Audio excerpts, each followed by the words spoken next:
A new football season brings new hope, new goals, and new memories. For the Osborne Bulldogs, last year's transition from 11-man to 8-man football was a resounding success as the Bulldogs increased their win total by 7 games, finishing 10-2, and were only 1 win away from the 8-man state championship game. This season brings a new brand of football as the Bulldogs make another transition, as this time they go from former head coach to new and current head coach Steve Tiernan. Tonight they face a fellow Osborne County foe in the Lakeside Knights, who also took a huge leap forward in 2010, going 8-2 and made their first ever football playoff appearance in 8-man. This year the Knights are focused on taking the next step in what has been an impressive transformation under head coach Kurt Christians, and Lakeside has gone from 0-8 to 4-5 to last year's 8-2 season. Hello, sports fans. Wade Gerstner, Todd Clover with you on KD Country 94. Glad to have you with us as we open our 2011 football broadcast schedule with an Osborne County battle and downs between the Lakeside Knights and the Osborne Bulldogs. And Todd, hard to top the excitement we have tonight for the Battle of Osborne County. And if last year's 46-42 game is any indication, we could be in for quite a season opener to act. Well, I listened to the second half of the game last year, and you guys had a tremendous call.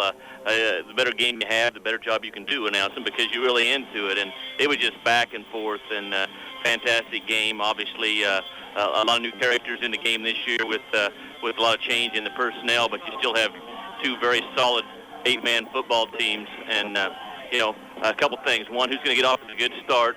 Who's going to value and take care of the football in the first couple possessions and not dig themselves in a hole? And if you can get past that part, if everybody can do that, both teams, then we got a shootout all the way to the end. Could be a great game tonight. It's the kickoff to the 2011 high school football season. It is Osborne at Lakeside. We'll talk to the coaches when we come back. It's high school football game of the week on KD Country 94 and on the web, kdcountry94.com. Both team winners tonight's game ranked. And Wade Gerstner back with you, along with Todd Clover, for the opening of the 2011 high school football season, as it's the Lakeside Knights hosting the Osborne Bulldogs in the Battle of Osborne County. And tonight we have a matchup between 2 very talented teams that had outstanding seasons a year ago. Let's start with the quarterbacks. Ethan Slothauer, a second-team All-Leaguer a year ago, third year as a starting quarterback for Osborne. 1,551 yards of total offense a year ago. Just 4 interceptions throwing the football. Alex Rinkin threw 20 touchdowns, just 6 interceptions. His first year as a starter, threw for 854 yards and 398 yards he ran for. And then the top running backs back for both these teams. Damon Schur, who rushed for over 1,100 yards a year ago, and Miles Thomas for Lakeside, also rushing for over 1,100 yards a year ago. But it starts up front with the lines, and Todd, for Osborne, concern is that they have to find kids to step up in place of the graduating seniors from a year ago, lost all of their offensive line and their ends except for their center, Michael Schellinger. Lakeside has more returning experience on the line. That will be something to keep an eye on. And that's countered a little bit with Jace Winder coming over from Smith Center. He's a 200-pound senior at that end spot, both offensively and defensively. So I think that will counter the little bit more depth for Lakeside with his coming back to Osborne to play for the Bulldogs. So when you look at these two and you look at the matchups, you look at the all-state, maybe all at least all league players, quarterbacks, running backs, it's even. You look up front, it looks pretty even. And I believe you did a game last year, and it was pretty even. Yeah. So that's what we're looking for. So people ask me who's going to win, and I said, I have no idea. The big difference between the two schools is that Lakeside has 35 kids on their roster, and Lakeside is going to receive the ball. They won the toss, and they elected to receive the football to start the 2011 football season. So the Bulldogs of Osborne will kick off. There's a pretty strong breeze from left to right or from east to west here tonight in Downs. But getting back to these two teams, Lakeside, a team that made it to the playoffs a year ago, went 8-2. They lost that first game to Osborne. Osborne had 5 turnovers in the game. Osborne won 46-42. And then Lakeside didn't lose a game until the playoffs, lost in the first round to Lebo. Osborne then lost in week 2 to Rock Hills. Then they won 9 straight until they lost in the state semifinals to Hill City. And as Coach Tiernan and Coach Christians have both said, you heard them in the pregame interviews, this is a barometer game. This is an early gauge to see where you are, because both these teams, according to certain polls, are both state ranked. A lot's expected of both these teams. But as we said, the big difference for Osborne, they only have 22 kids on their roster. Lakeside has 35. Lakeside has 19 upperclassmen, and Osborne has just 9. So depth certainly a concern for Coach Tiernan and the Bulldogs. Well, and I know people are going to think, well, they're going to look at the level of ball that they played at the end of last year, and it's not going to be at that level. It's just not possible. First of all, you don't have 9, 10, 11, 12 games under your belt, and you have a bunch of new players out there. Basically, half the players on the field for each team are going to be new as far as going both ways, offensively and defensively. And, you got the nerves with all that.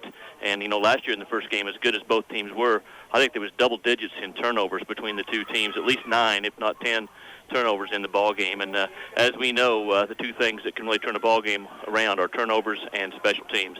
So here we go, the opening kickoff. Osborne to kick off. They're wearing the white jerseys with the maroon pants, maroon trim, the maroon numerals, and the white helmet. Ethan Slothauer to kick off from the 30, moving left to right. And for Lakeside, they're in the hometown black uniforms with the silver and gray and the white numerals in lettering and the white helmets with the Knight logo on top of the helmets. Back to return, Bo Domney and Trevor Winkle back deep. Tanner Gasper along with Jacob Brush to the up men. Here's the kickoff. We're underway. The 2011 football season is here. And the kickoff is through the end zone for a touchback. No surprise there with the wind behind the back. Slothauer, a pretty good leg. Lakeside will start at the 15-yard line. It's the touchback of the 15, an 8-man football. Of course, it's an 80-yard field. 40-yard line is midfield. Jacob Brush and Brandon Smith are the ends. Alex Clark, Taylor Clausen are the guards. The center, Keegan Highland. Quarterback, Alex Rinkin. Bo Domney, the tailback. Miles Thomas is the fullback. That's right, 8 seniors starting on offense for the Lakeside Knights. Osborne's defense, Jace Winder, Maverick LaRock, the ends. Michael Schillinger, the nose guard. The linebackers, Kenton Ubelaker, Damon Schur, Ethan Slothauer, Colin Clark, and Alan Mick are the defensive backs. First down and 10 for Lakeside. They have the football at their own 15, moving right to left. Their first offensive snap of 2011. Rinkin under center in motion goes Domney. The handoff goes to Miles Thomas, and he's tripped out after a short game. Pickup of maybe 2.5. As the Bulldogs with some good penetration, able to shoot through a gap and trip up Miles Thomas before he could get going. And that's Schillinger, and he is the one lineman returning both offensively and defensively for Osborne, and he plugs it up, and and that's what you get with Thomas running the football. It looks like he gets stuffed for nothing, and he gets close to 3 yards. And he has bulked up this summer. We talked about him warming up. Man, he has put on some muscle. He can run over you. He was big last year. He was. Second down and 8. Here's Thomas getting it again, running to the left side of the field. Squirts free for a moment, and then is nailed again. This time, making the tackle was Jace Winder, who Todd just mentioned, from Smith Center coming over to Osborne. And it's a gain for 3 yards for Miles Thomas. So you're going to see a Miles Thomas get a lot of carries this year. Last year, some people thought maybe he should have got more carries. Well, he's going to get a share this year. Well, Winder came all the way. It was a sweep to the side away from Winder, but the play was slowed up so much by the ball side with the linebackers and the defensive end fighting off the blocks. Winder came all the way across the field and made the play. Third down and 5 for Lakeside at their own 20. Rinkin under center gets a snap from Keegan Highland. Here's the give to the up back, and with the carry, that is Thomas again, and he is stopped for a gain of maybe a yard. Take your pick. Michael Schillinger was there along with Maverick LaRock, and well, this B3 Osborne defense, these coaches went to B&B actually a couple years ago from Osborne to institute that 3-3 a year ago. It has really, really turned around this Osborne program, and they certainly looking pretty good early on here. Yeah, LaRock's a young kid, but we saw him last year, and he looks like he's going to be a very physical football player. Play was really made by Schillinger at the nose position. So fourth down and 3. Back to punt is Alex Rinkin. Runs to his right, kicks it away to the far side into the wind, and it hits the barrier over at the 30-yard line. They'll say it angled out at about the 34. So at the 34-yard line, Bulldogs of Osborne with a good starting position for their first drive of the 2011 campaign. So 3 and out for Lakeside. The Osborne Bulldog offense is led by Ethan Slothauer, a senior. Fullback Maverick LaRock, a sophomore. Damon Schur, the tailback, a senior, all-leaguer a year ago. Kenton Ubelaker and Jace Winder are the offensive ends. The guards, at left guard Tyler Emerson, Colin Berkeley at right guard, he's a sophomore. Michael Schillinger, all-league performer, back at center. Defensively, Noah Miller, Taylor Clausen, the D-ends, Keegan Highland, the nose guard. The linebackers, Miles Thomas, Bo Domney, Trevor Winkle in the corners, Brandon Smith, and Jacob Brush. First and 10 from the 34 for Osborne. Slothauer, he fakes the handoff, he keeps it, and he is nailed by Keegan Highland in the backfield, also helping out Taylor Clausen. It's a loss of a couple for Ethan Slothauer. Well, this is a game dominated by the nose guards so far. Schillinger for Osborne, and now after the first play for the Osborne Bulldogs, you have Highland from his nose guard position making quick penetration on a misdirection play, which then was going to be a bootleg, it looked like, by Slothauer, and it just took too long to develop, and Highland defeats the center's block. So at the 32, Slothauer in the shotgun. He runs option, has a hole up the middle. Slothauer makes one tackle, cuts back, and hanging on for dear life, saving a touchdown, Brandon Smith. Slothauer able to get it into Lakeside territory down at the 35-yard line. That is a gain of almost 14 yards. They're going to mark him inside the 35 to the 34 to pick up a 15 and a first down. And Wade, that's what I talked about on the Express, is the defense for Lakeside going to be at the same level as last year? Because if you miss a tackle with these guys, that was sure he was gone. And Slothauer was almost gone. Out of the I formation, it goes to Maverick LaRock running hard, and he's able to burrow his way down around the 30-yard line. It's a gain of 4. Tackle made by the Lakeside Knights' Taylor Clausen, also over there Brandon Smith. Yeah, and LaRock's just a sophomore, 170-pounder, pretty strong kid. We saw him a little bit in a game that wasn't close with some injuries last year, play as a true freshman for Osborne, and did a really nice job. Gain of 6 for LaRock, so it'll be second down and 4. Anybody named Maverick ought to be a good football player. Yeah, that is a cool name. Maverick LaRock is the fullback, offset in the eye. Deep dotting the eye is Sure. His first carry of the season. He has it running right, now cuts back. Not a lot of real estate there. Trevor Winkle in on the tackle for Lakeside. Also there was Landon Becker, a senior, 235 pounds.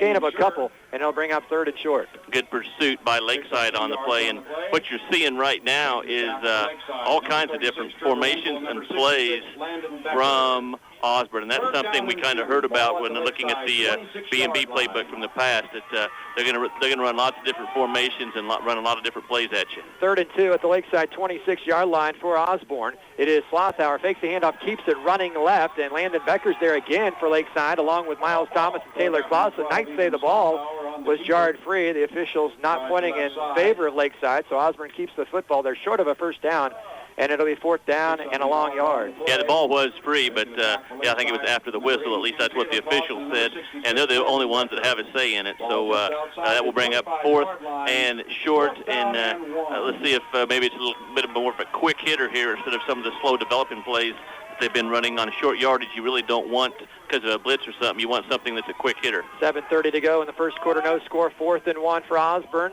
Here's the give. It goes to Sure running right. Depends on the forward progress. Miles Thomas, along with 3 other Knights, able to push back Damon Sure. They're able to get the ball down to the 25-yard line. It looks like they will be short, and it'll be Lakeside football. So the Knights come up with a big defensive stand, and they get the ball back as Osborne turns it over on down. Well, and that's what we talk about. It was an ISO play, but it was a running back 7 or 8 yards deep. By the time he got to line of scrimmage, there was penetration, and the penetration resulted in not enough yards for the first down. Lakeside takes over at their own 25, moving right to left on your radio dial. Highland the snap of the senior to another senior, Alex Rinkin. Domney in motion far side. Pitch play right. It goes to Miles Thomas. Little cut back, and he breaks one tackle. Carries another defender by the shoestrings. That's Jace Winder for an extra yard or 2. Also making the stop is Damon Sure, but a good gain for Miles Thomas of about 7. Yeah, that's just a simple power play. And flag on the play. Yep, there's a flag on the play. You'll see a lot of that, and that's what happens when you try and go wide. It changes the angles for the blocks, and when that happens, it's usually on the sweeps, the options, the plays that go laterally towards the sideline. Those are the plays that you usually result in having different blocking angles, and when you lose that block, usually when you try and sustain it, and you end up grabbing, and that's when the officials see that, and that's exactly what happened on that play, which will be a huge loss. Still first down, though, for Lakeside Knights. All the way back to the 15, the holding call on Lakeside, negating the 7-yard run by Miles Thomas. 1st and 20 for the Knights at their own 15. No score, 7 minutes to play first quarter. Lakeside and Osborne from downs tonight on KD Country 94. And the shotgun is Rinkin. He has some time. He airs it out down the field, trying to go to Jacob Brush. Good coverage, incomplete pass near midfield at the 40. Excellent coverage by Osborne over there, as with the coverage, Alan Mick in the defensive secondary, and also there to help was Colin Clark.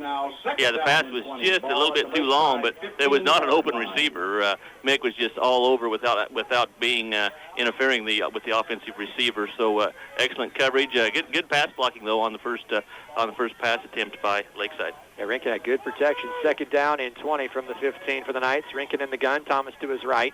Domney split left. The give is to Miles Thomas running left, and Thomas is taken down at the 20, a gain of 5. It'll be 3rd down and 15. In on the stop, once again, Jace Winder, and also there for Osborne was Alan Mick. So it'll be 3rd and long, 3rd and 15 for the Lakeside Knight offense. A gain of 5. Ball at the 20-yard line. 6:30 to go, first quarter. Maverick the Rock out there on defense. Miles Thomas so far now tonight, early in this game, 4 carries for 12 yards. 3rd and 15. That holding penalty really hurting the Knights, putting him in a 3rd and long situation. Under center is Rinkin. Receiver left is Brush. Play action. Rinkin wants to set up a screen to Miles Thomas. Gets a kick-out block, but not good enough kick-out block. Great, outstanding play there. Winder along with Kenton Ubelaker snuff out the screen play. A gain of maybe a yard. That is it. Boy, both defenses early on, Todd, looking very sharp. And Damon Scher was the first one to get there. He read the screen. I was actually going to say that probably looking for a screen here. Something safe. You're actually going into a pretty stiff wind. So that was a good, safe call by Coach Christians. So 4th and 15, and the Knights appears we'll have to punt it again for the 2nd straight time. Back to return is the ever-dangerous Damon Scher, who had a punt return for a touchdown and 2 kickoff returns for touchdowns a year ago. Here's a short kick, a wobbler, takes a bounce against that strong wind, and it's down at the 32. So the Bulldogs will start their 2nd drive of the night at their own 32-yard line. No score with 5:26 to play in the first quarter. Other games around the area tonight: Rock Hills at St. John's Tipton on Z96.3. Natoma at Silva Lucas on NCKSports.com. Southern Clouds at Frankfort tonight. Hanover at Pike Valley. Tesket at Lincoln. Thunder Ridge at Hill City. And also Concordia is at Beloit tonight. Smith Center is at Atwood. Big drive for Osborne here. You've got the wind, which is a field position advantage for you. Also slows down the Lakeside passing game a little bit. And if you get a stop here, that means you can probably shut out Osborne. In one of the 2 quarters, they'll have the win. Slothour in the gun.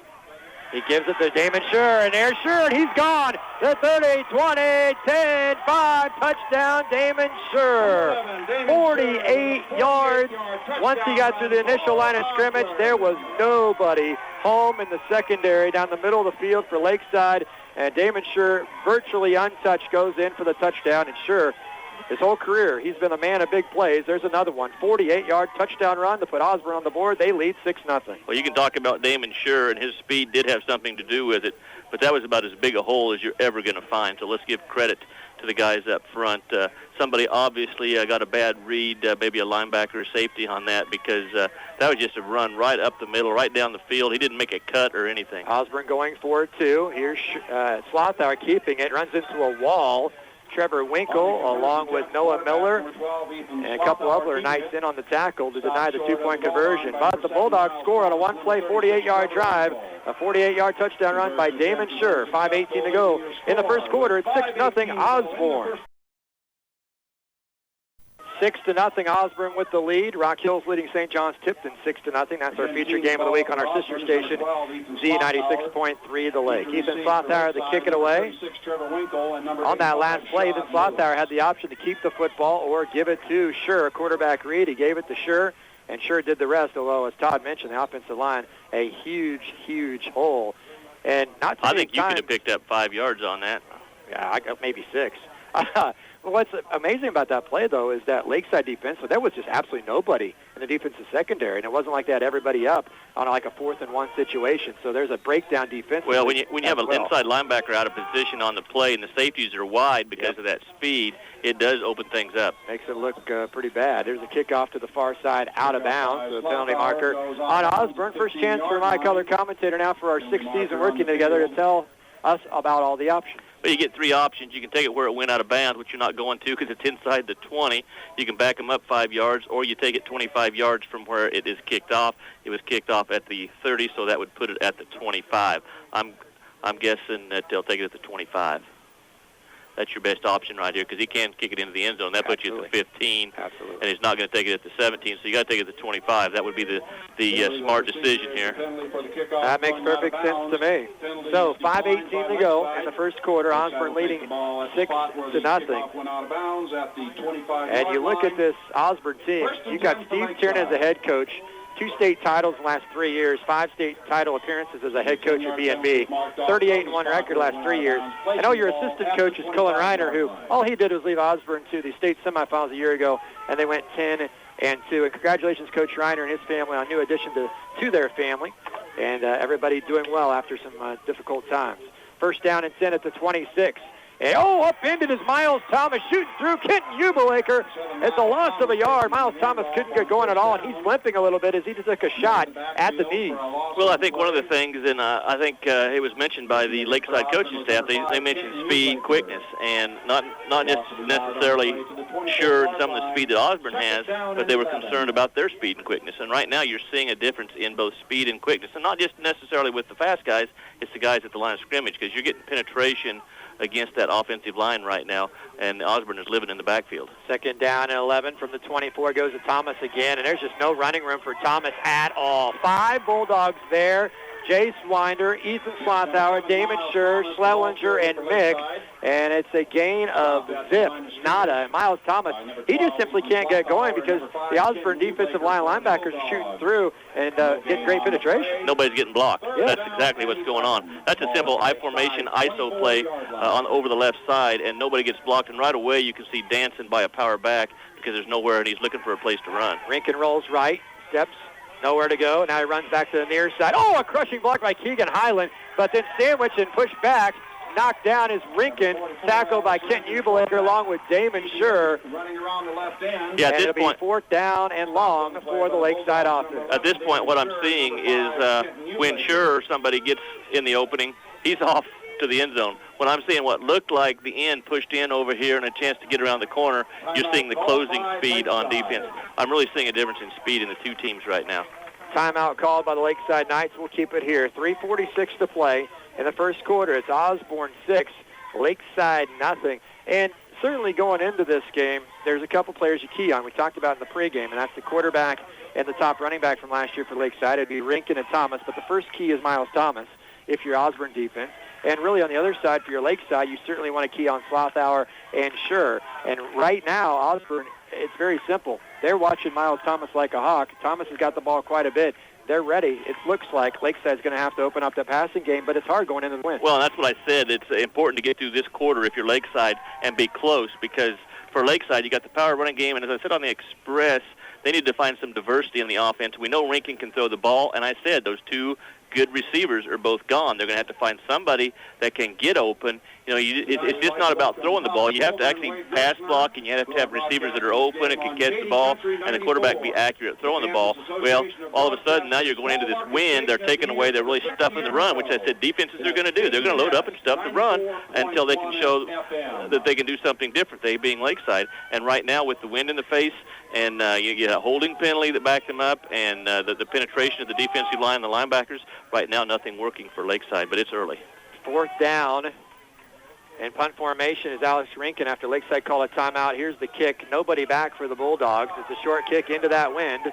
And it takes a bounce. Bounced off the knee there of Jacob Brush. It's down at the 30-yard line.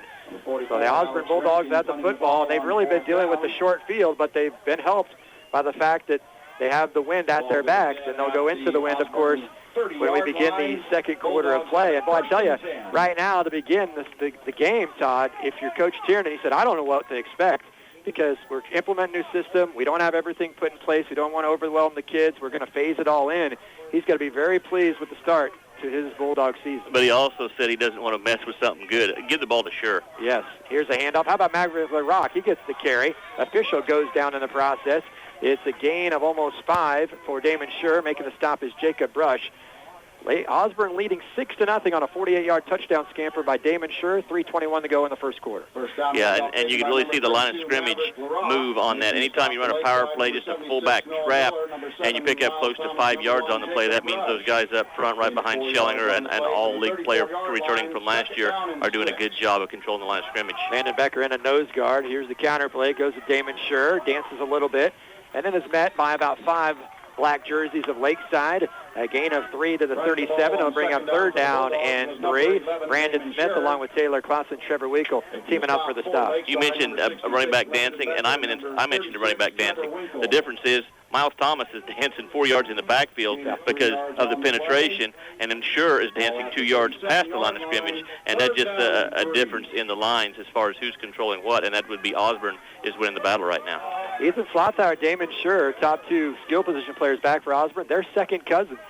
Third down and 3. Slothour in the gun. Quick pass out to the left, a low throw, but could have been caught by LaRock. Took his eye off of it looking upfield, dropped it, although Trevor Winkle was right there along with Clausen. That might not have gone for very much. It'll be 4th and 3. See, and you get a stop here. All of a sudden, interesting to see what you do here. If you don't make it here, if you're Lakeside, if you go for it, you're giving up that field position that you've had the whole first quarter. And still, if you're Lakeside, if you get through this first quarter only down 6-0 when you're giving up the field position because of the wind and because you haven't done anything offensively, then you're in pretty good shape. And I think Coach realizes that, and he calls timeout, trying to figure out what the Bulldogs are going to do on 4th and 4. There was a little bit of confusion there initially by the coaches. They were talking to each other, saying, "Okay, what should we call here? Do we want to go for it?" And then they sent Colin Clark in for a play, and then all of a sudden he came back out of the game, and they said, "Okay, we're confused. Let's call a timeout and be on the same page." So 2:19 to go in the first quarter. Osborne 6. Lakeside nothing. The Lakeside Knight offense, 12 total yards so far. Osborne, meanwhile, they have 78 yards, and all of the yards for Osborne on the ground. They attempted just that first pass that was a little bit low and dropped by LaRock. So 4th down and 3. I would think Coach Tiernan, knowing him as I do and see him up in B&B, the way this game is going, you play the field position, you go ahead and kick it, pin Lakeside back, your defense is playing great. And I say no, because I always told my kids when I was coaching defense, they didn't call timeout, because you can say punt. Well, Lakeside called a timeout, and then they went. Okay. Well, but that was different. They didn't know for sure what they were trying to do. They were a little disorganized with the situation with the field position here. I think you go for it. 4th down and 3. 2 receivers wide to the left. Slothour has it. They will go for it. They run the option. The pitch to Damon Scher. Damon breaks the first tackle and breaks down the near sideline. He's at the 20, 15, 10, 5, Stringer spree, touchdown. Yep, that's right. 4th and 3. You go for it. I'm not too smart, but when you got Damon Scher, you just give him the ball. Damon Scher with a 43-yard touchdown run, and the Osborne Bulldogs now lead 12-0. Scher last year against Lakeside only carried it 9 times for 94 yards, but had 4 touchdowns. Tonight, 5 carries, 97 yards in the first quarter, and 2 touchdowns. Lakeside had a chance to stop Scher, not only stop him, but stop him short of the first down, and Scher made the play. And remember what I said about Lakeside last year. They were very, very good at tackling in the open field. We're not seeing that thus far in the first quarter of 2011. So it will be the 2-point conversion for Osborne out of the I formation. Play action. Slothour throws, too tall for Jace Winder in the corner of the end zone. Jacob Rush with the coverage. A flag is thrown on the play. We'll see exactly what this is about. Must have a pass interference. Pass interference called. And I know a lot of people are going to say, well, it wasn't catchable, but it doesn't matter at the high school level. The ball can be 40 foot over a kid's head, and if you interfere with him, it's still pass interference. So, that's just a difference in rules between high school level and either college or the professional level. And with the wind, the ball kind of carried on Slothour on that, and it definitely wasn't catchable. But you still can't interfere with the wide receiver. Bulldogs, 2-point conversion, a little bit closer now, half the distance. Out of the eye, it goes to LaRock, and he is mad. What an initial stick there by Lakeside. Making the first hit was Miles Thomas to drive LaRock back. So Osborne 0 for 2 on 2-point tries, but they do lead 12-0. 2 long touchdown runs, 48 yards and 43 yards for Damon Scher. And the Bulldogs lead this Osborne County rivalry 12-0 with 2:12 to go first quarter. Back after this. Wade Gerstner and Todd Clover back with you in Downs. Lakeside Knights trailing Osborne Bulldogs 12-0. Ethan Slothour, the kickoff again from the 30, wind at his back. Back to return is Bo Domney and Trevor Winkle, and it's off the fingertips of Winkle into the end zone. That'll be a touchback. And Lakeside's been dealing with this uphill climb the whole first quarter. And as you said, if they just keep it close and then get the wind at their back, Lakeside more likely of a team than Osborne to throw the football. Rinkin is a better passing quarterback. The stats bear that out. Rinkin completed 50% of his passes, Slothour 44, and Rinkin threw more passes a year ago. Osborne, Coach Tiernan, they'll mix in the pass here and there. But Lakeside, right now, they can get that running game going. They are going to have to open up the passing game. And that's one of the 2 parts of the equation. The other part is Lakeside's getting the ball at their own 15 because of the wind, and Osborne's getting it at midfield. Domney in motion, and we've got a flag. Penalty marker. That'll be against Lakeside. Had a running back going in motion. He was going to be the lead back on a wide play, some type of option to the wide side of the field, and you could see it running back. When you're a running back and you start going sideways half second before the snap, it's pretty easy for an official to pick up. And once again, you've got the power running game. The passing game isn't there yet. It takes some while to develop, and then you're starting your drives on first down with either pre-snap penalty or a holding penalty, and don't care who you are, it's hard to be effective when you're doing that. First and 15 at the 10 after the 5-yard penalty. Handoff goes to Miles Thomas, and Thomas nearly broke it. Saving a touchdown there was Alan Mick. Miles Thomas with his best run of the night. He was able to move the football all the way up to about the 20. They'll mark it the 19. It's a gain of 9. And that's because that 220 pounds of Thomas didn't have anybody hitting him in the backfield. He got those shoulders turned upfield, and then all of a sudden, that's a load to try and tackle. When he hasn't got going yet and he's in the backfield dancing around looking for a hole, everybody likes to hit him then. So second down and about 6, maybe a short 7. Domney in motion to the far side. Here's Rinkin. He keeps it, breaks the first tackle, spun to the turf by the second tackler. It's a gain of a few. Jace Winder with another tackle for the Osborne defense. Also there was Michael Schellinger. Yeah, so Schellinger doing a good job from his nose guard position, and then you got Winder from his defensive end position, really staying home and getting off the blocks. And that will bring up a 3rd and short. You got to figure maybe even 2 downs here with give Thomas the football and see if you can pick up 2.5 yards. 3rd down and 3, approaching a minute to play first quarter. The Osborne Bulldogs 12, Lakeside nothing. Rinkin in the shotgun, Thomas to his right. In motion again is Domney. Quarterback Rinkin spins around, hands it off to Thomas, and Thomas should have enough for a first down. He took another hard lick from the Osborne Bulldog defense. Past the 25 to about the 26-yard line. That's the first down. And that was Slopauer. And guess where even the linebackers, the big hitters for Osborne are hitting Thomas when they see him? Hitting him low. The ankle. They're not going to hit him high because they get a free ride if they do that. It won't be a fun ride. I guarantee the Osborne coaching staff stressed that in practice all week long. Domney in motion on 1st and 10. Rinkin wants to air it out. Has a man wide open into the wind. It goes to Brandon Smith. He makes the catch. Osborne territory at the 37-yard line. It's a gain of 15 as Osborne got crisscrossed defensively, and if not for that wind, that was a touchdown. That would have been a touchdown. Yeah, because it held him up for a long time. It was kind of like he was wanting to fair catch it because that wind just held the ball up, allowing the Osborne defenders to get there. And if not, and that's why I say with the passing game, which probably is an advantage for Lakeside, they need to take advantage when they have the wind. Here's the handoff. It goes to Miles Thomas, and there's Damon Shear in the backfield, cleaning him up as Ethan Slopauer, the second Cousins, teaming up to make the tackle along with Jace Winder. A loss for Thomas back to midfield to 40, a loss of 3, and that brings us to the end of the first quarter. A quarter that, for the most part, was dominated by the Osborne Bulldogs. The Lakeside showing some life on this possession. They'll have the wind at their back when we change ends of the field when we come back for the second quarter. It's Osborne 12, Lakeside nothing. This is the high school football game of the week on Katy Country 94. 12-0, Osborne leading Lakeside. The opening week to the 2011 high school football season. Glad you could tune in, not only here, but on the World Wide Web at KDCountry94.com. Thanks to our partners, Network1Sports.com. Big thanks to our sponsors on the broadcast as well. Sponsors from Downs and Osborne and our regular sports club boosters as well.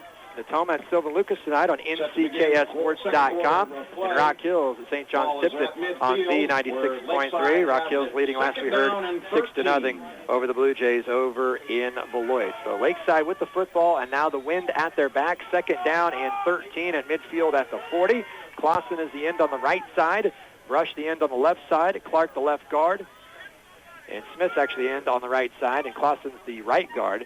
In the gun, this is Rinkin. Takes the handoff, goes deep, wide open, incomplete. Over the head of Jacob Rush, who was spinning and doing a whirl, trying to find the football. Missed opportunity for Lakeside. Todd, really a nice drawn-up play, but didn't execute it with the pass. Well, they just come back and say, we're going to run the same play that picked up the big yardage on the last set of downs. And this time you've got a receiver running 15 yards past anybody in the secondary. You can see that there's zone coverage being ran by Osborne at the time. But when somebody runs through your zone, you have to pick them up, and right now that is not happening. 3rd down and 13 after the incompletion. Rinkin in a shotgun. Domney in motion to the near side. Rinkin wants to throw, surveying the field, sets up the screen to Miles Thomas. Miles sheds one tackler, is in the open field, and look out. Thomas, nice cutback, another cutback, and he's gone. 15, 10, 5, touchdown. No flags on the play. It's a 40-yard touchdown pass from Alex Rinkin to Miles Thomas on the screen play. Yeah, and that's you get a linebacker that's just a little bit late getting there on the screen pass, and when he doesn't get there, then you have 3 blockers out front, and you have Miles Thomas that makes 1 or 2 guys miss, and it is a 40-yard touchdown. And that's why I said all you got to do is survive the quarters you don't have the win when you're a passing team. If you can do that, you can get right back in the ball game, and that is showed right here. And right now, the failure of Osborne to get extra points could be big. 12-6 now. Osborne with the lead. Rinkin has time. He throws open. Nice jumping catch by Brandon Smith. No, he couldn't hang on to it. Boy, a nice effort by Brandon Smith on the high pass. And Rinkin had to throw it high. It was pretty good coverage there by Colin Clark. Smith unable to come up with it, but a great effort by Brandon. 11:42 to go in the second quarter. Lakeside Knights back in it. It's Osborne 12, Lakeside 6. Well, the Lakeside Knights completing that drive as they go 8 plays, 55 yards, a 40-yard pass on the screen play from Alex Rinkin to Miles Thomas on a 3rd and 13. So now Lakeside back in the game. They've cut the deficit in half, and the win is now behind them. And Osborne will go into the win for the first time on this possession.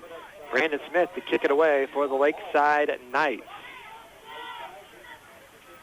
Great crowd here, as you could expect, with these two rivals in Osborne County. What a game it was a year ago. Osborne won it 46-42. Here's a little squibber. Could be trouble, but Colin Clark able to jump on top of the football. Nice play by the junior for Osborne. And so the Bulldogs will take over at their own 30-yard line. You look at these two programs. Osborne last year, the transition from 11 to 8-man, 7-win improvement, made it state semifinals. How about Lakeside and the job Kurt Christians has done? 0-8 just a few years ago, 4-5.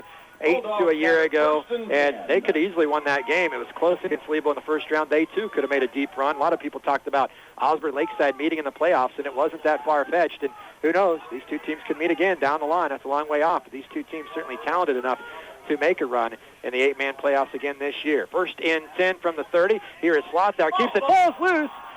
And let's see who has it. Luckily, the Bulldogs found first opportunity to recover it, but they couldn't pounce on it. They will unpile and find out who's holding on to that elusive pigskin. And the Bulldogs able to come back with it at their 30. So no gain on the play. Recovering it, it appears to be Slothour might have recovered his own fumble there. Yeah, I think he might have got it back, or LaRock, one of the two. They were the ones in the pile there. But there was a mad scramble for the ball, and then you could see the pile kind of move, so you knew the ball squirted out. And, that would have been huge for Lakeside to recover the ball. And now Lakeside's going to have to really break down and make a tackle, because Mr. Schur is going to be getting the ball here. And when he does, you better be ready to tackle him, because when he gets going, he will be gone if he gets going. Damon Schur, all he did last year, scored 23 touchdowns running the ball, averaged 10 yards a carry. Tonight, well over that. 5 carries, 97 yards, almost 25 yards a carry. Here's the handoff. It goes to Damon Schur. Spins out of one tackle, carries a couple more. Forward progress is stopped at the 35.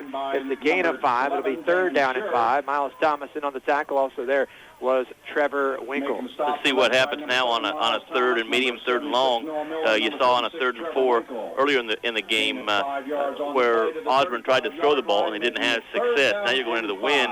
I'm guessing, especially when you be out close to midfield, if you don't get it on 3rd down here, I think Coach is going to say, hey, I got 2 downs to run the ball to try and get the first down here. So I look for Osborne to just stay with the running game, maybe come back with LaRock at the fullback here to make it 4th and short if he doesn't get the first down. Wide left is Kent Ubelaker and Maverick LaRock. Slothour in the shotgun.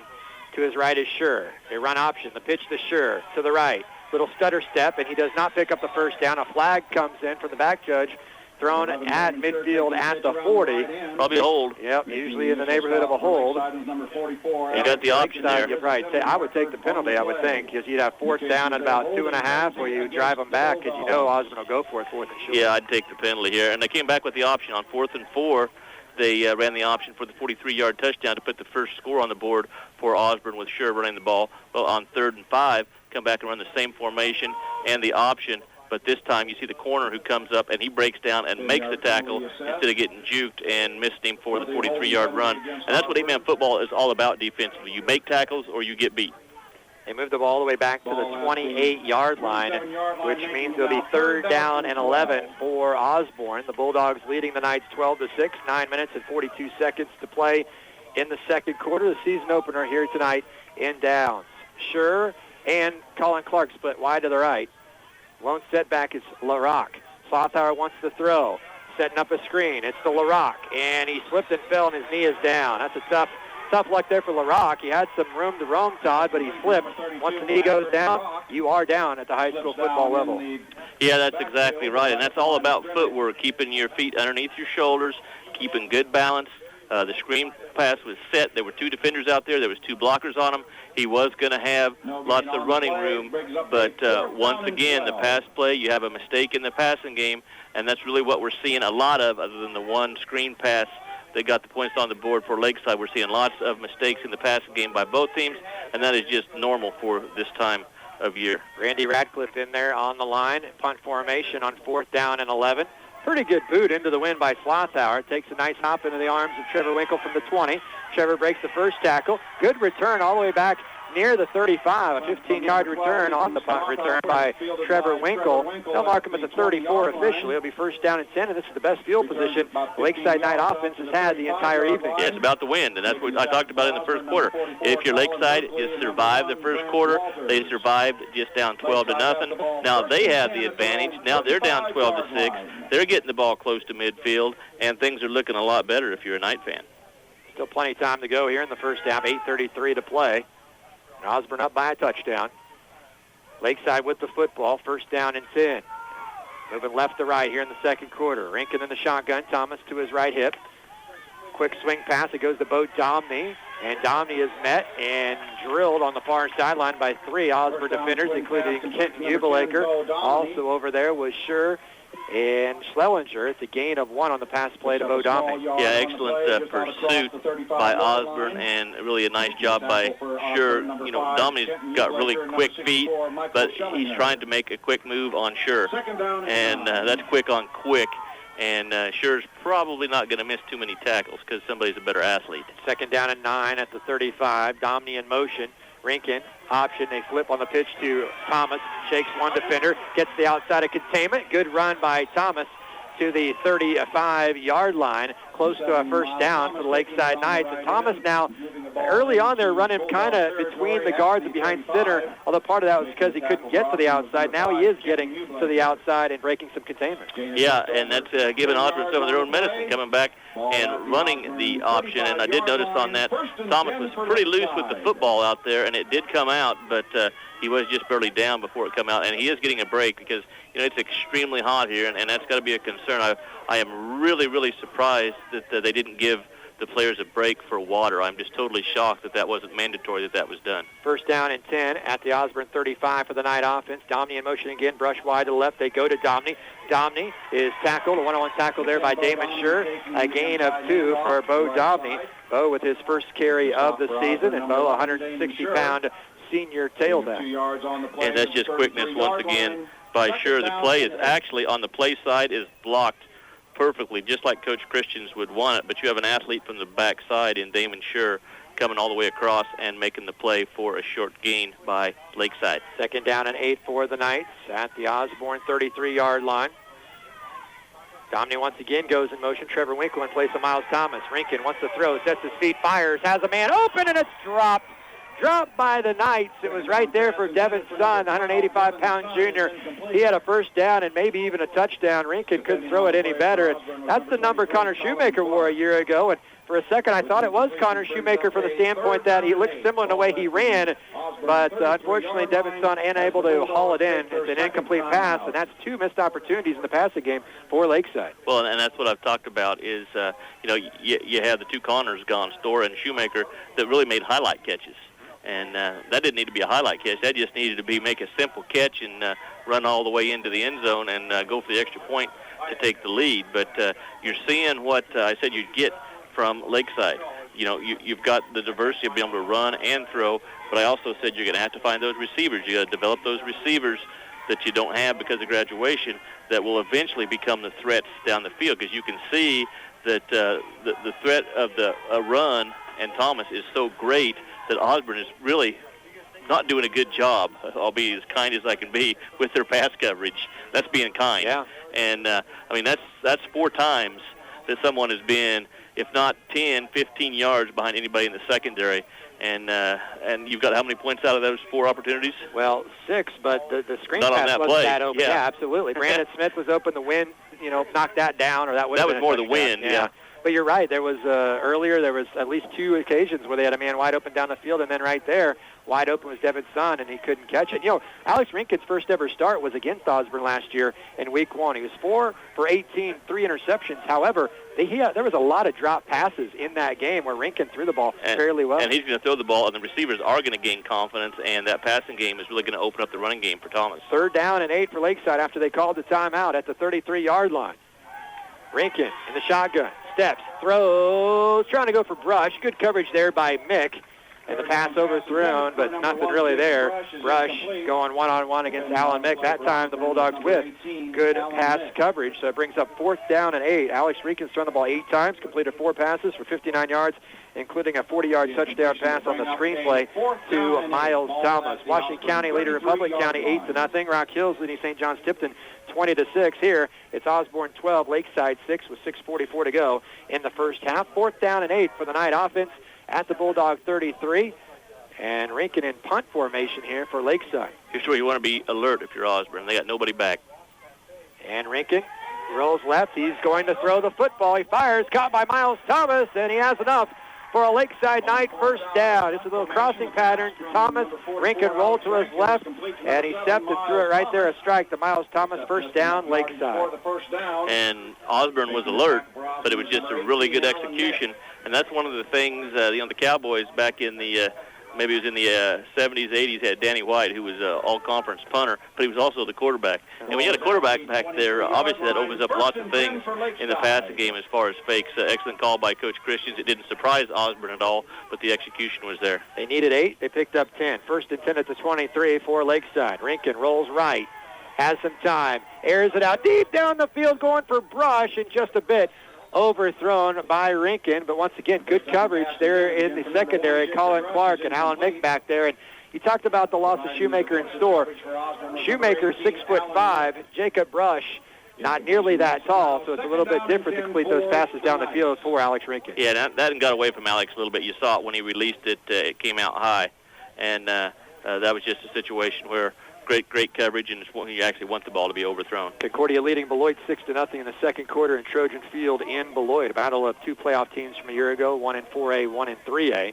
Bo Domney wide to the left. Rinken once again the shotgun. Thomas to his right on 2nd and 10 for the 23. Here's the inside give. It goes to Thomas. Oh, he bulldozes over Mick, and Thomas has a first down. Boy, Alan Mick was the recipient of quite a blow by the running back Thomas, who I read today in the Hayes Daily News. Kurt Christian said, Miles Thomas has good speed, he has great vision, but he's not afraid to run over people. He just ran over and flattened Alan Mick, and that's close to a first down, a gain of 9. I can tell you what speed and vision had to do with that run. Nothing. That's right. There was 2 would-be tacklers that got pretty much demolished on the play. Alan Mick's vision was affected when he hit the turf. 3rd down and 1, and a timeout called by Lakeside. That's their final. Well, no, they said the second timeout, so apparently Osborne called that last timeout. 5:57 to go in the first quarter. It's 12-6. Back after this, Osborne with the lead. Alongside Todd Clover, Wade Gerstner back with you in Downs, our high school football game of the week on KD Country 94 on the web, kdcountry94.com. 12-6, Osborne with the lead. Osborne scoring touchdowns with Damon Scher, a 48-yard touchdown run and a 43-yard touchdown run in the first quarter. They led 12-0, but Lakeside then the wind at their back. They're able to score on a 3rd and 13 on a screen pass from Alex Rinken to Miles Thomas of 40 yards. Neither team has converted a 2-point conversion. That's where we stand right now, halfway through the second quarter. Osborne 12, Lakeside 6, but the Knights are driving as they have the football at the Bulldog 14, faced with 3rd and 1. 3rd and 1, you got all kinds of things you can do here. You can actually go for the play action and just try and score over the top, which I can almost guarantee you will be there for you. And then on 4th down with 2 feet to go, you can always give it to Thomas, or just simply give it to Thomas here on short yardage, which it looks like that's what they're going to do. Rinken under center, Domney in motion. They give it to Miles Thomas. There's a flag thrown on the play. Thomas has enough for the first down, but this will be negated by the penalty that odds are it's called on the Lakeside offense. You go from 3rd and 1 to 3rd and 6, and those are penalties that drive a coach just batty. Yeah, you got a motion penalty because you got a guy going in motion, and then you have Thomas move up. So that means you got two guys moving at once. They have to get set before the ball is snapped, and only one of the two does that. So it is a 5-yard penalty. Miles Thomas, all he was trying to do was get a little bit closer to the line of scrimmage, but when you have a guy in motion, since you have two guys moving at the same time before the ball is snapped, they both have to get set.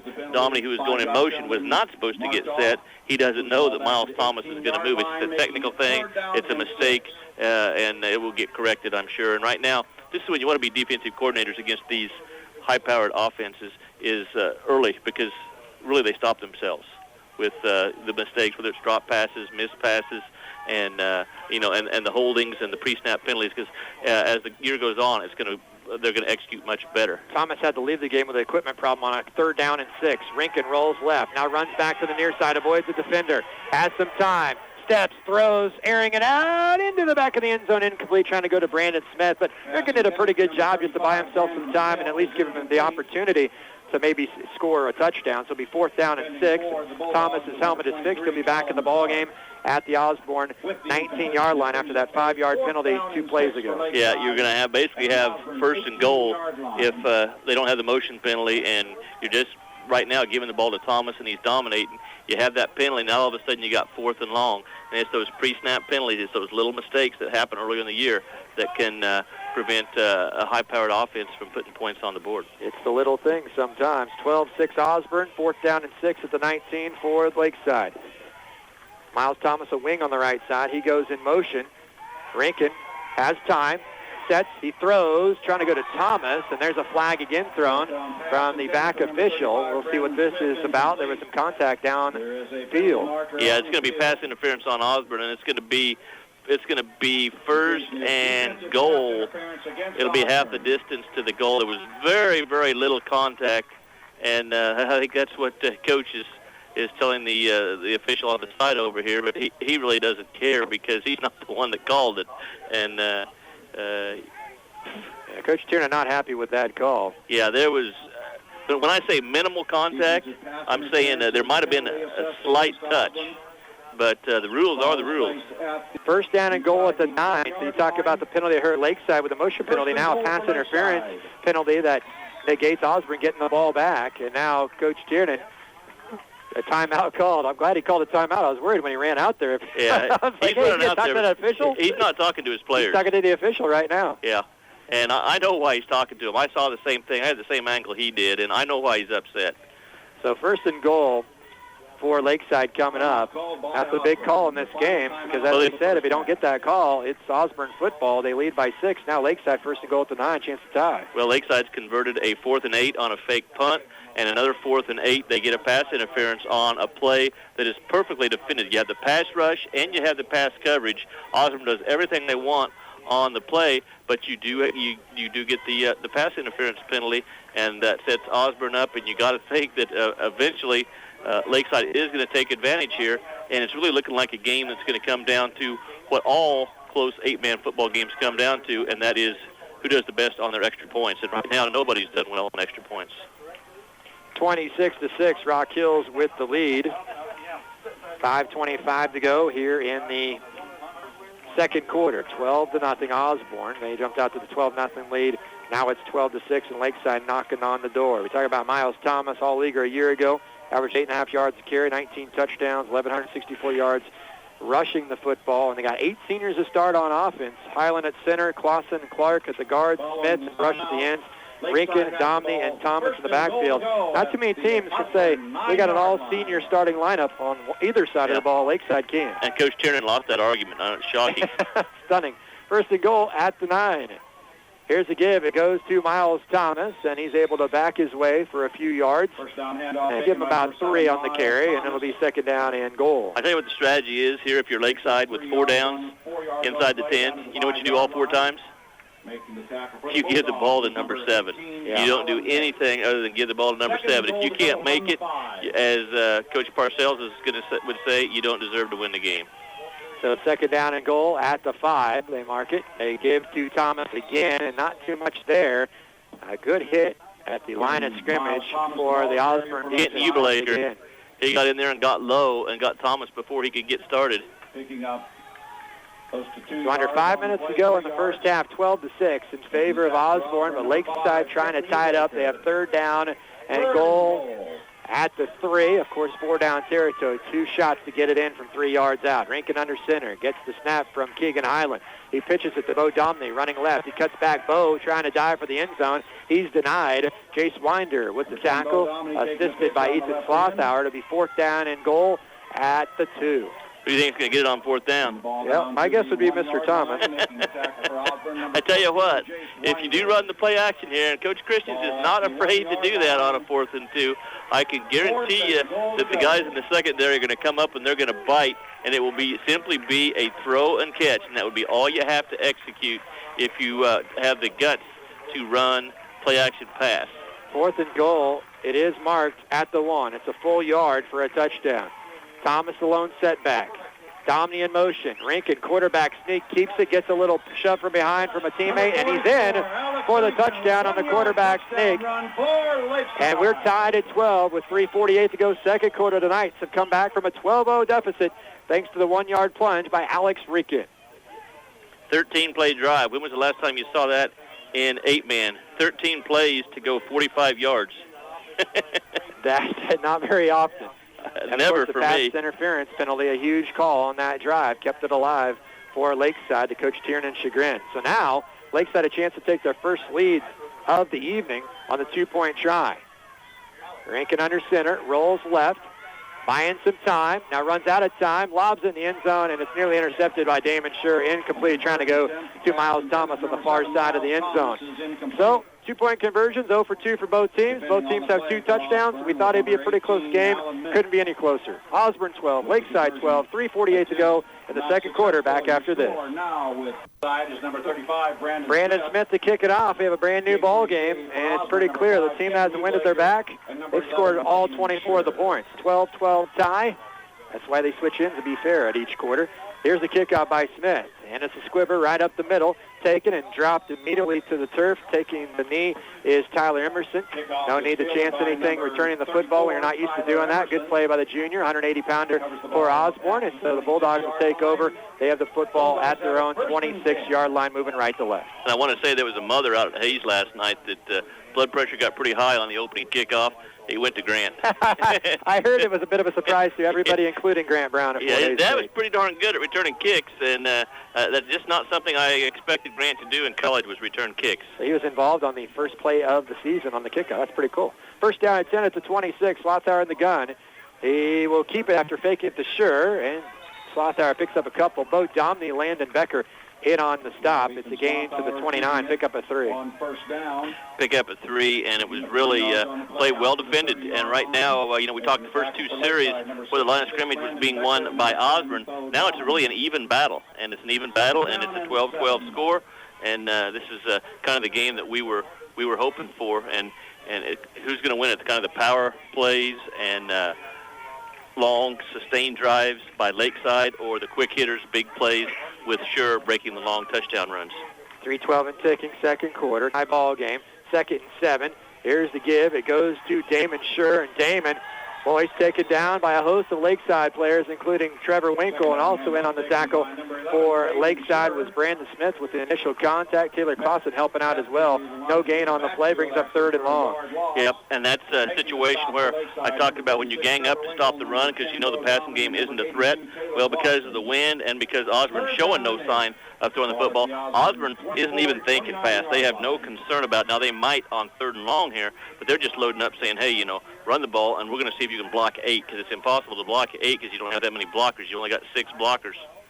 3rd down and a long 7. Fake handoff. Slothour is going to throw. Wings it out right side to Jace Winder, who breaks the tackle and may have a first down. Well, Alex Rankin and Bo Domney had him dead for right, shy of the first down, but the Knights didn't wrap him up. They tackled high, and Winder made a miss, just bounced off of him, has a first down, and there's a great example of wrapping up a player and hitting him low. Well, I tell you, that's something you'll see as the game progresses, and I'm really seeing with the body language right now with 2:19 to go in the half, a 12-12 game. I'm seeing lots of fatigue out there. There's a lot of guys going both ways, and it was mid-90s when this game started. and you're really seeing guys that are fatigued at this point, and that is pretty natural. You can practice all you want, but it's not the same as game night. First down and 10 at the 38. Here's Slothauer. He's able to break a ankle tackle, but then dropped at midfield at the 40.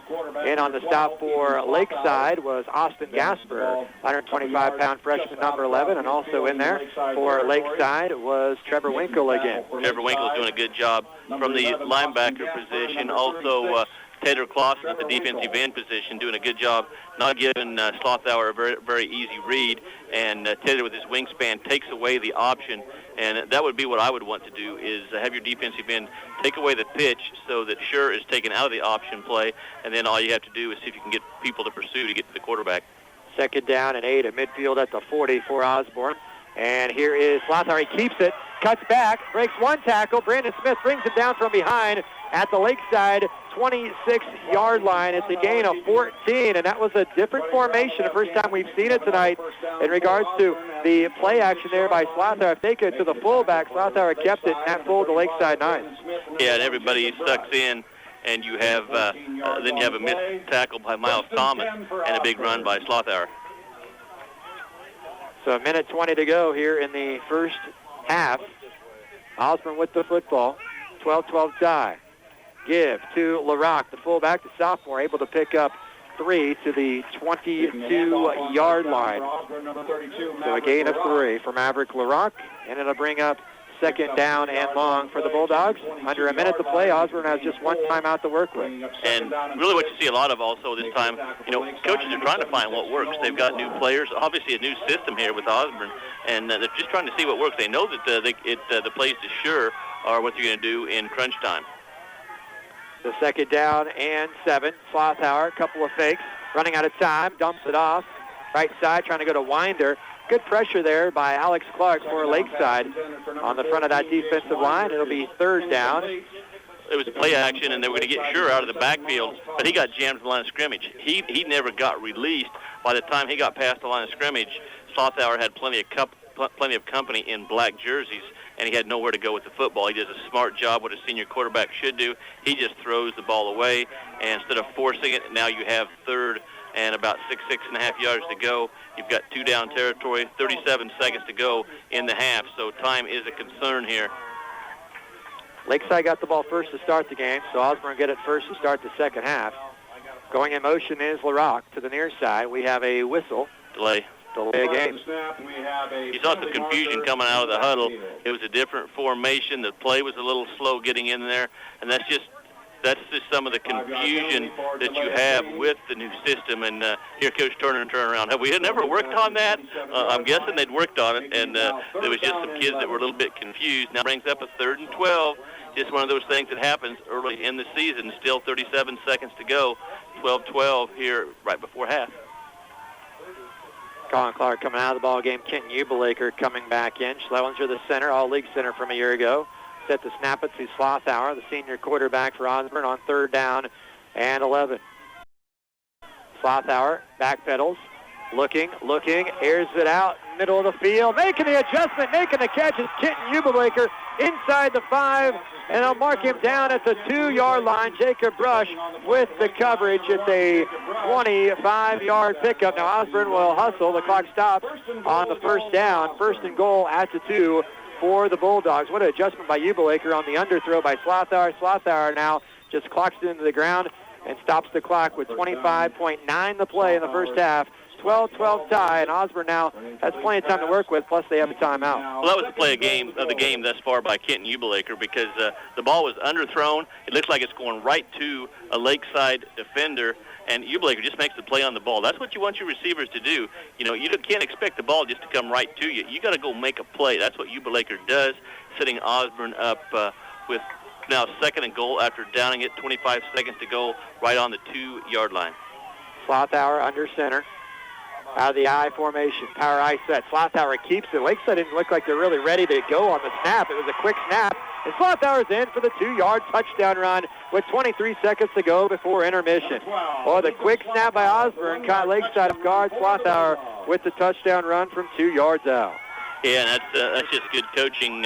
Sometimes you got to mix things up. You go early instead of that also eliminates you jumping kids forgetting the snap count, just go early, and the defense isn't quite ready, and you beat them to the punch. That's exactly what happened. Big play. Extra points are going to win this. Sure, wide left. 2-point conversion. Try to give it to LaRock. No, instead Slothauer keeps it. What a fake by Slothauer. But Brandon Smith there, along with Miles Thomas, not fooled on the fake, assisted by Trevor Winkle, and Lakeside keeps Osborne out of the end zone on the 2-point try. So we're yet to see a 2-point conversion successful in 2011 here tonight in Downs. It is Osborne 18, Lakeside 12. 23 seconds to go before halftime. Back after this.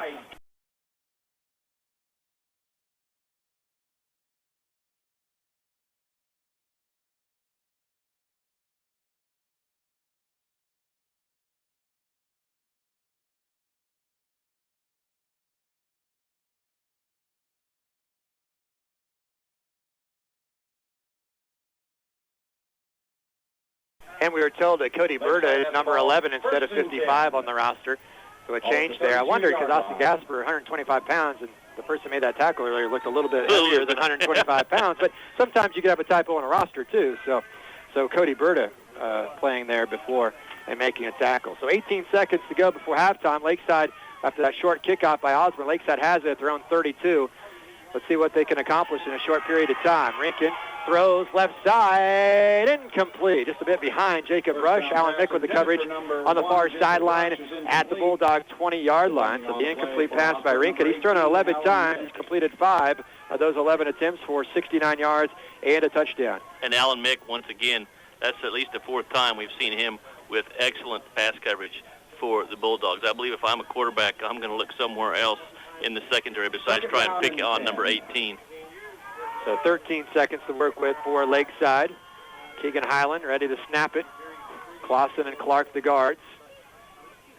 In motion, Domney. He's been in motion a lot tonight. Rinkin spins. He's going to throw again, and it's a strike to his intended target, Brandon Smith, at the Osborne 31-yard line.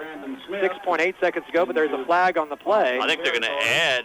Yeah, they're going to add roughing the passer. There is a penalty marker in the backfield. 17-yard pickup on the play, and then probably the roughing the passer. He could tack on 15 more. They're going to be on about the 17-yard line. They'll have a shot to run a play, maybe even 2 somehow, but more than likely 1 play. And remember, the half can't end on a defensive penalty either. Penalty against Osborne. Many teams will just kind of sit on the ball when you have 18 seconds to work with and got a ways to go, but this is a reason why you still want to be aggressive because you never know what could happen. And there's a situation, you make a good pass play, and then you tack on the penalty, and now you're in business. Well, it's not that there hasn't been receivers open, and Rinkin can throw the ball, and you get a timeout here. Timeout by Lakeside with just 6.79 seconds to be exact before half. And their final timeout will take one as well. 18-12 Osborne. Well, the roughing the passer penalty, and Lakeside in business. 1st and 10 at the Osborne 16 with 6.8 seconds to play before halftime. 18-12 Osborne. Here's the snap. Rinkin backpedaling. Sets. Fires. Dropped. It was right there for Miles Thomas, but he couldn't haul it in. Coverage applied there by Ethan Slothauer. Very impressive pass. That was a great pass. A lot of zip to it, right on the money, but right through the hands of Miles Thomas. And now 1.3 seconds to play, so a quick play, incomplete, but Lakeside will have another crack at it. And it was good coverage. I mean, it took a excellent pass, which it was. It wasn't an easy catch, but very catchable ball, and it would have been 6 points. It was a touchdown. Clifton Clyde leading Lynn 24-8 at halftime. That one texted to me. And 36-6, Rock Hills leading St. John's Tipton and Beloit. So here we go, 1.3 to play in the half. 18-12 should be the final play of the first half. Rinkin spins, surveys the field, running out of time, and he underhands it to Domney. He was not down. Now Domney, a little jitterbug in the open field, finally brought down at about the original line of scrimmage after all of that. Well, heads up play there. Rinkin wasn't down yet, flipped it to Domney, and you could tell Domney was like, throw it to me, man. Throw it to me, man. We got a chance because right now, Alex, you don't. You got 4 white jerseys hanging all over you. Pretty good improvisation by both the players. It nearly turned into a big play. Good effort by the Knights, but it does not turn into 6 points. 18-12, Osborne the lead at the half. Back with our halftime show after this timeout. You're listening to high school football on Katy Country 94. For the Osborne Bulldogs, set to kick it off will be Brandon Smith, Keegan Highland, Bo Domney, Jacob Rush, Alex Clark, Noah Miller out there on coverage along with a couple other lights, including Tanner Gasper. Here's a squibber, gets to the deep man. This is Kenton Ubelaker. Ubelaker with a 25-yard reception and a key drive at the end of the half for Osborne. Pretty decent return. Brings it past the 25 and close to the 30-yard line. And we'll see where they eventually spot it for Osborne. They lead 18-12. Kenton Ubelaker, Jace Winder are the ends. Michael Sellinger, the all-league performer back at center. Colin Berkeley has played guard along with Tyler Emerson, although we have seen Randy Radcliffe play a little bit on the line as well. Maverick LaRock is the fullback. Damon Sure the tailback. Ethan Slaw the quarterback. Defensive line for Lakeside.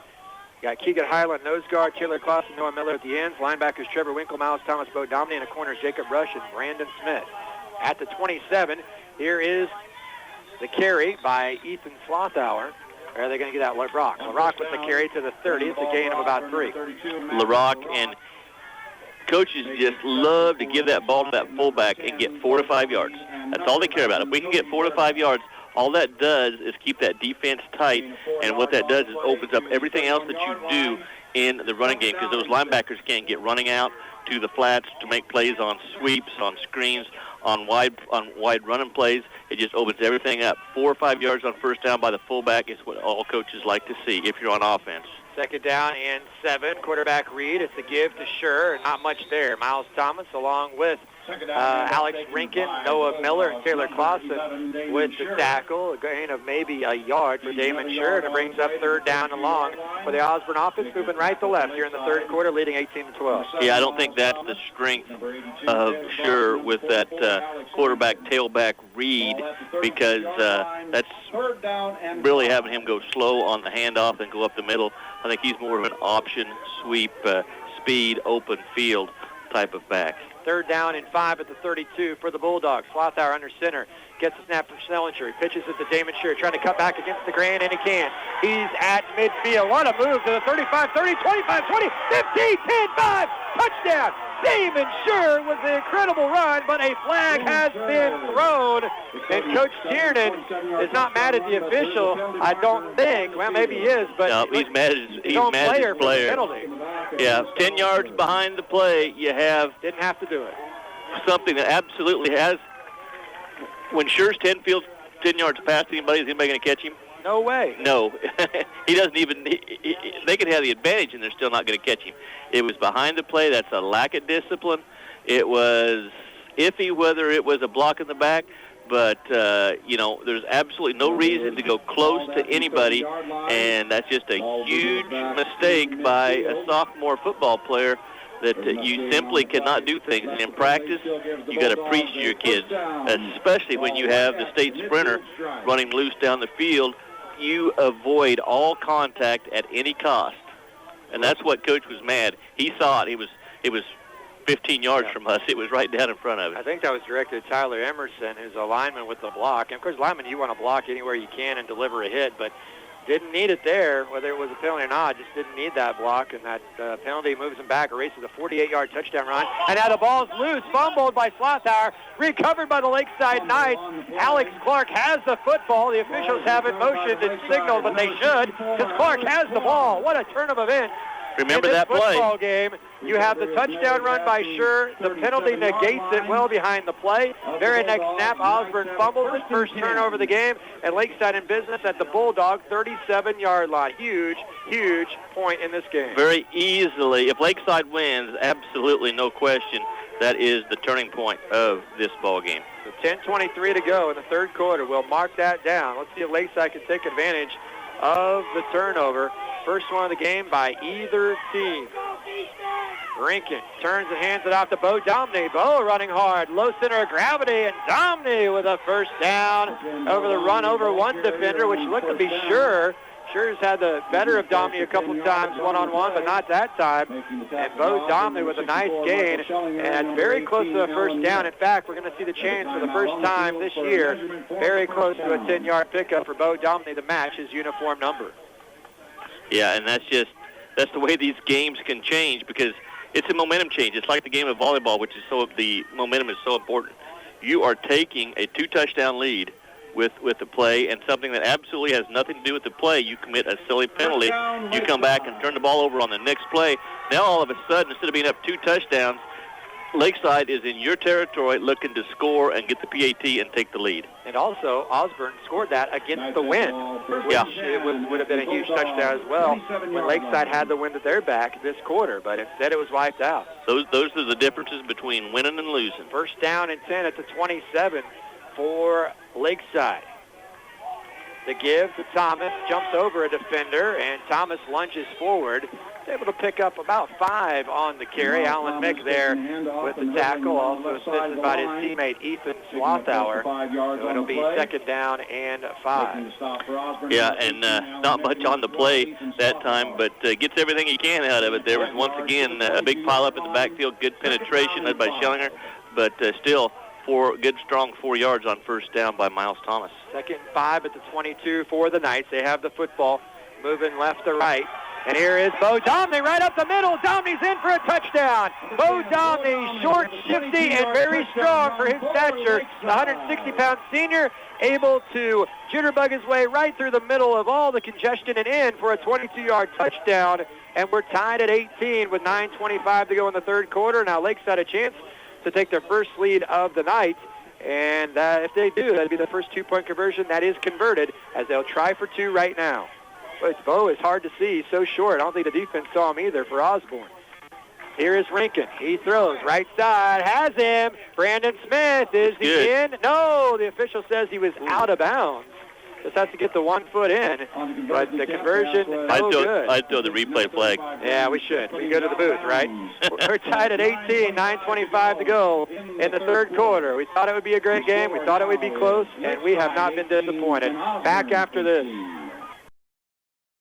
Well, it looked like Osborne would be up 24-12 instead of penalty, and then a fumble in the very next play.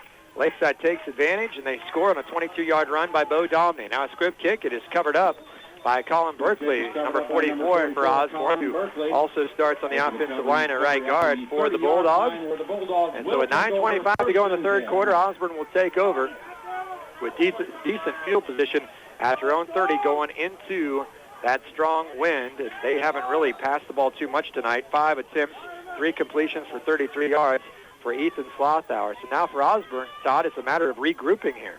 Yeah, you just got to keep your composure. That's why you have to have your seniors. You know, you like to have a senior-laden bunch, which Lakeside has. That they responded real quick to an advantage they had with the turnover. Slothauer the throw, being pressured by Clark. He dumps it off to Damon Schur in the open field. Gets a block. He's at midfield at 35-30. Far sideline, 25-20. Here comes the flag again. 10-5 touchdown, and it's coming back. We got 2 flags. You can hear people screaming from the stands calling for that illegal block. There might have been 2 illegal blocks on the play, or it's just 2 flags for the same block. And once again, all you got to do is get the ball to Schur in open field. I mentioned that on the last series of downs. And all you got to do is stay away from people because he's not going to get tackled.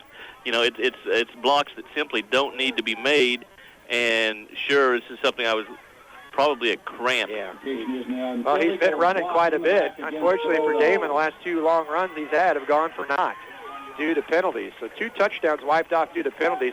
Coach Tiernan a little frustrated here on the near side with his team for those penalties. Although that last one, he's just talking to the official, maybe questioning that a bit. The one on the last drive, he didn't argue necessarily. Just wanted his kids to be alert where they are on the field making those blocks. Sure, with a cramp, they're going to have to work that out here on the near side. So that would have been a 45-yard touchdown jaunt actually on the pass play for sure. Instead, that's wiped out. And so Osborne has the football. After they mark the penalty from the spot of the foul, it's first down and 5 at the 35. Here's the give to Maverick LaRock. Bo Domney and Trevor Winkle gobble him up after a 2-yard pickup for LaRock. 32 Maverick LaRock stopped and tackled on the play by the Knights. Yeah, and all of a sudden, not only that, you have your star on the sideline with cramps, and you know, those things really don't go away. So you know, that's going to curtail his ability to make plays in the open field. Of course, if you're going to keep blocking 20 yards behind him on things that don't need to be done, I mean, that's just typical first game of the year mistakes that kids make. They're wanting to make plays. They got to understand what they got to do is just stay away from people. So second down and 2. Here's Slothauer keeping it right side. Noah Miller able to bring it down along with Alex Clark. It's a loss of maybe a yard on the play for Ethan Slothauer, and it'll be third down at about 3. And coming back with the same play, you don't really have the threat on the quarterback read when Sure is not in there. So you can see Lakeside is really flowing to Slothauer when he keeps the ball. So, that's just smart defense by Lakeside, getting off blocks and getting to the quarterback. Colin Clark bringing in the play from the near side for Osborne, going out Kent Ubelaker. Osborne 6 penalties in this game, actually 7 penalties in this game for 70 yards, 2 negating touchdowns. 18-18 tie, third down and a short 3 at the 37 for Osborne on their own territory, moving right to left. Slothauer, quick pass to the right flat. It is caught and close to a first down. Alex Rinkin making the stop on Maverick LaRock, the sophomore fullback, split wide to the right. Just step back 1 step and a quick fire pass by Slothauer.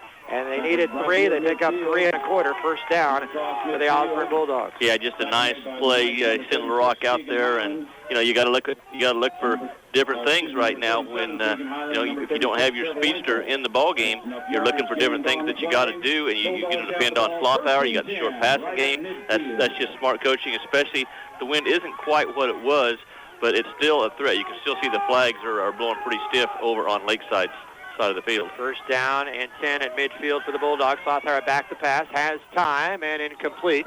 Going to Ubelaker on a crossing pattern on the far side at the 35. Well defended over there. Bo Domney, Miles Thomas, along with Rinkin on the coverage. Yeah, 7:13 to go here in the third quarter, 18-18. Obviously, anybody's ball game at this time. But, a couple huge mistakes in this quarter with penalties on what would have been scoring drives by Osborne. Tuscan leading Lincoln 46-28 at half. A lot of points there. Sacred Heart leading Minneapolis 25-10. And Hanover all over Pike Valley 36-zip. Beloit Concordia last we heard tied 6-6 at the end of the third quarter. So second down and 10 after the incompletion. And here is LaRock. Boy, he delivered a blow to the defender, which was Miles Thomas. Thomas usually on the other end of that exchange, but LaRock with a run of 6 yards. LaRock is only a sophomore, but boy, he runs tough. He's very strong. He's only going to get better. And as I speak of LaRock, he's going to get a few more carries here as they continue to work on Damon Sure right below us. Yeah, and what happens as you get fatigued defensively, you're higher in your tackles, and that results in bad tackling and broken tackles. That's actually a 46-28 chase over Wilson at half. I had that written down wrong. A big defensive battle there. Yeah. Okay, we don't have a score on that one. Third down and 4 at the 34. And now we have a whistle and a flag thrown. We got a delay a game on Osborne. So the Bulldogs, the penalties mounting up, 3.5 and 8 for the game now for 75 yards, and they continue to work on Damon Sure. He's trying to walk it off now here on the near side. Sure tonight with 7 carries, 103 yards, but he's had 2 long runs here in the third quarter that won't show up in the scoring column or in the stat book because they're called back due to penalty, and now Coach Tiernan wants to call a timeout and have a little heart-to-heart with some of the team members there in the huddle. 6:28 to go in the third quarter, 18-18 back after this. Osborne calling their first timeout of the second half. Coach Tiernan, assisted by Cullen Riner and Kenton Ubelaker. Kirk Christians, who's done a wonderful job with Lakeside in his third year as head coach. Corey Beougher and Kyle Beisner, the assistants. And you look at these two programs, and, well, I just remember how excited was Osborne and Lakeside last year before that first playoff game. It was something else to see the excitement all week long. And guess what? It was kind of that same atmosphere this week for this season opener between these two rivals. On third down and 9, it's the give, and there's nothing doing at all for the Bulldogs. Alex Clark able to shoot through and tackle the ball carrier, Kenton Ubelaker. It's a loss on the play. Back to around, I'm going to put this about the 37-yard line in Bulldogs territory. Brings up 4th and 13. Actually going to have to punt the ball. Loss of 4 for Ubelaker, and certainly Osborne trying to hodgepodge things together. Other guys have to carry the ball with Sure still out on the sideline. Low snap. Slothauer gets on the punt. Now he's going to decide to try to throw. He can't. Brought down and tackled by Brandon Smith at the 35. So Slothauer, there was a low snap. It bounced into his hands, but he had to make a decision. He decided to run for the first down and didn't have a chance to get it. Well, he had a bad snap, rolled the snap back to him, and he did a good job of coming up with the bad snap, but just yet another Osborne mistake. They're just really killing themselves in this quarter with penalties, and they're a special teams mistake. Slothauer did a good job to catch that off of the bounce and then try to make something happen, but it just wasn't there. So Lakeside starts at the Osborne 35. Chance to take the first lead of the game on this drive. Miles Thomas running left, and Thomas brought down by LaRock at the 30. It's a gain of 5. 18-18 tie, 5:40 to play in the third quarter. One thing we mentioned in the pregame show, and something to keep an eye on here tonight, especially in week one, is Lakeside has more players they rotate in typically. They are a deeper team. Will that wear down Osborne to where Lakeside could take this game in the fourth quarter? Well, and yeah, because I was just going to hit on that, and you beat me to it. Plus, you got sure that he's back out there on defense now, but he's affected by cramps. Second down and 5. Pitch play is high off the hands of Miles Thomas. He can't find it. It's loose far side. And luckily for Lakeside, it dribbles out of bounds. On the play, A couple of Bulldogs were in the vicinity and almost able to pounce on it. So it's a loss on the play back to the 37-yard line. Check that, the 32-yard line. Yeah, this is really where we talked about how clean things were in the first half as far as the football. Yeah. You're seeing nothing but fatigued bodies out there because of the heat in the first half. You're just seeing mistake after mistake after mistake. And it's not that the kids aren't trying to do a good job. It's totally the fact that it was 95, 96 degrees when the game started, and don't nearly have the depth on either team that they had last year, and there's just a lot of mistakes taking place because they're tired. And both teams' effort has been outstanding at bringing it on every single snap and wearing down a little bit. Here's Rinkin, rolls right, has time, now he's going to tuck it and run. Tries to run over Ethan Slothauer, quarterback against quarterback. Slothauer with a solo tackle. Rinkin inside the 30 to the 29, able to pick up 5. And so now it will be a situation for Lakeside 4th and 5. There's quarterbacks that like to hit. Yeah, you don't usually see that. You got Rankin as the quarterback in the open field. He's not doing a dance step. He's just going to try and run right through the quarterback, the defender, which is Slothauer, Osborne's quarterback, and Slothauer just stands in there and makes the play. Huge play, 4th and 3, and you've got Dominic, who's had a good last 10 minutes or so into the first half, and here in the third. 4th down, about 4. Now Brandon Smith takes off a second too early. Snap was on 2. He went on 1. But see, this is what happens. Mental. It's mental because you're tired, and you lose the ability to concentrate, and that's exactly what's going on. And when you don't have the ability to sub, Lakeside had that ability last year. Osborne more than what they have this year. You're just seeing the mistakes, and this is perfectly normal for this time of year. Not that they're in shape; it has everything to do with 95 degrees. When the game started, it was 88 degrees at the start of the second half. 4th down and 8 with 4:05 to play third quarter. Lakeside with the ball at the Osborne 32-yard line. They're in punt formation. 18-18 tie. Rinkin back. He gets it. He rolls left, looking to throw. Surveys, sends it downfield, and it's intercepted by Damon Schur on the far side. Schur back the other way, trying to find a seam to get back down the field and brings it to the 39-yard line near midfield. Damon Schur anticipating the pass, broke on the throw, and picked it off the far sideline, and a fleet of foot there to stay inbounds and then return it about 15 yards. So Lakeside able to force the first turnover of the night on the fumble by Osborne. Really a mistake by Osborne on the snap. And now here, the Osborne defense getting that turnover back with the interception. Yeah, that's just a huge play, something that Osborne needed because of all their mistakes here in this quarter. They're still 18-18. Now they got the ball back, and they have Schur back in the game. First down 10 at the 39. Slothauer keeps it after the fake, and the ball's jarred loose again, and Damon Schur falls on top of it. That was a helmet right on the football applied by the Lakeside defense. Thomas and Winkle and Domney were in on that stop, and one of them, I believe, got their hat on the football and jarred it loose cleanly, and Osborne very fortunate to get on top of the football. Damon Schur, right spot at the right time. No gain on the play, 2nd and 10. And another thing you have because of the fatigue, you get lazy with the ball. Now, it was, as you say, it was a good hit. But if the ball's secure, a lot of times that still does not come out. We do have an update, 12-6 Concordia, 5:54 left in the game. That game over in Beloit. 3 minutes to play, third quarter here. 18-18 tie. Slothauer pitches it to Scher. That brings it back against the grain, and nothing doing. Landon Becker making the tackle for Lakeside from the nose guard position, along with Keegan Highland and Trevor Winkle. No gain on the play for Damon Scher. Well, that play was designed to go right, Todd, and then Scher decided to break it back left. Didn't see much going right. He didn't see much going right. There wasn't much there, and he just tries to use his speed at that point. Lakeside does a good job of staying home. That's what you have to do against athletes, is you just can't give him any holes, because if he finds one, he's going to be really, really quick at getting through it, and once he gets through it, he's gone. 3rd and 10 at the 39 for the Bulldogs in their white uniforms, moving right to left. Slothauer surveys, gets a snap from Schellinger.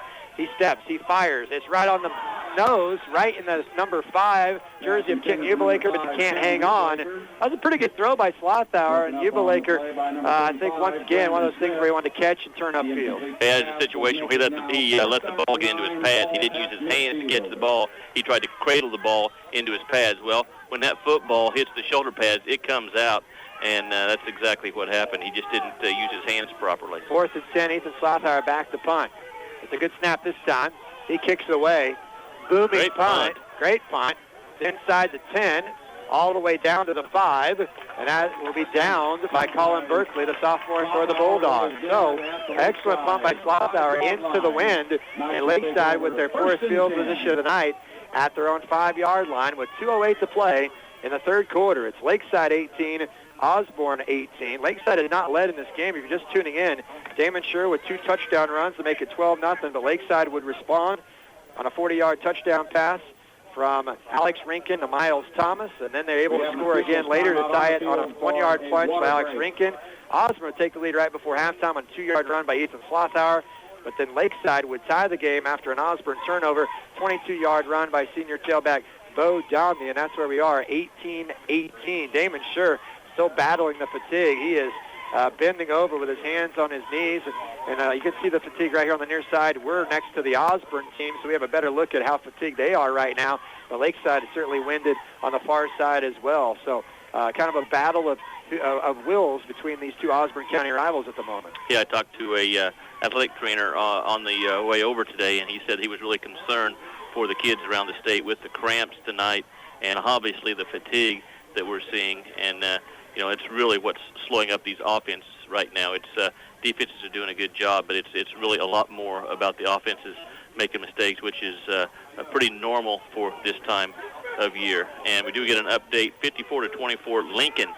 We talked about Lincoln losing a lot of people. They're still going to put points on the board, it looks like. 54-24 Tesket. Wakefield winning over Gossel tonight, 58-12 due to point roll game called early in the third quarter. Thanks to Byron Pond for reporting that score. Here it's 18 all. Lakeside pinned deep at their own 5-yard line, going left to right, but the wind is at their back. And here's where, if you're Lakeside, you've just got to power that ball out and think of getting 1 first down and then just work from there. Give you some room to operate.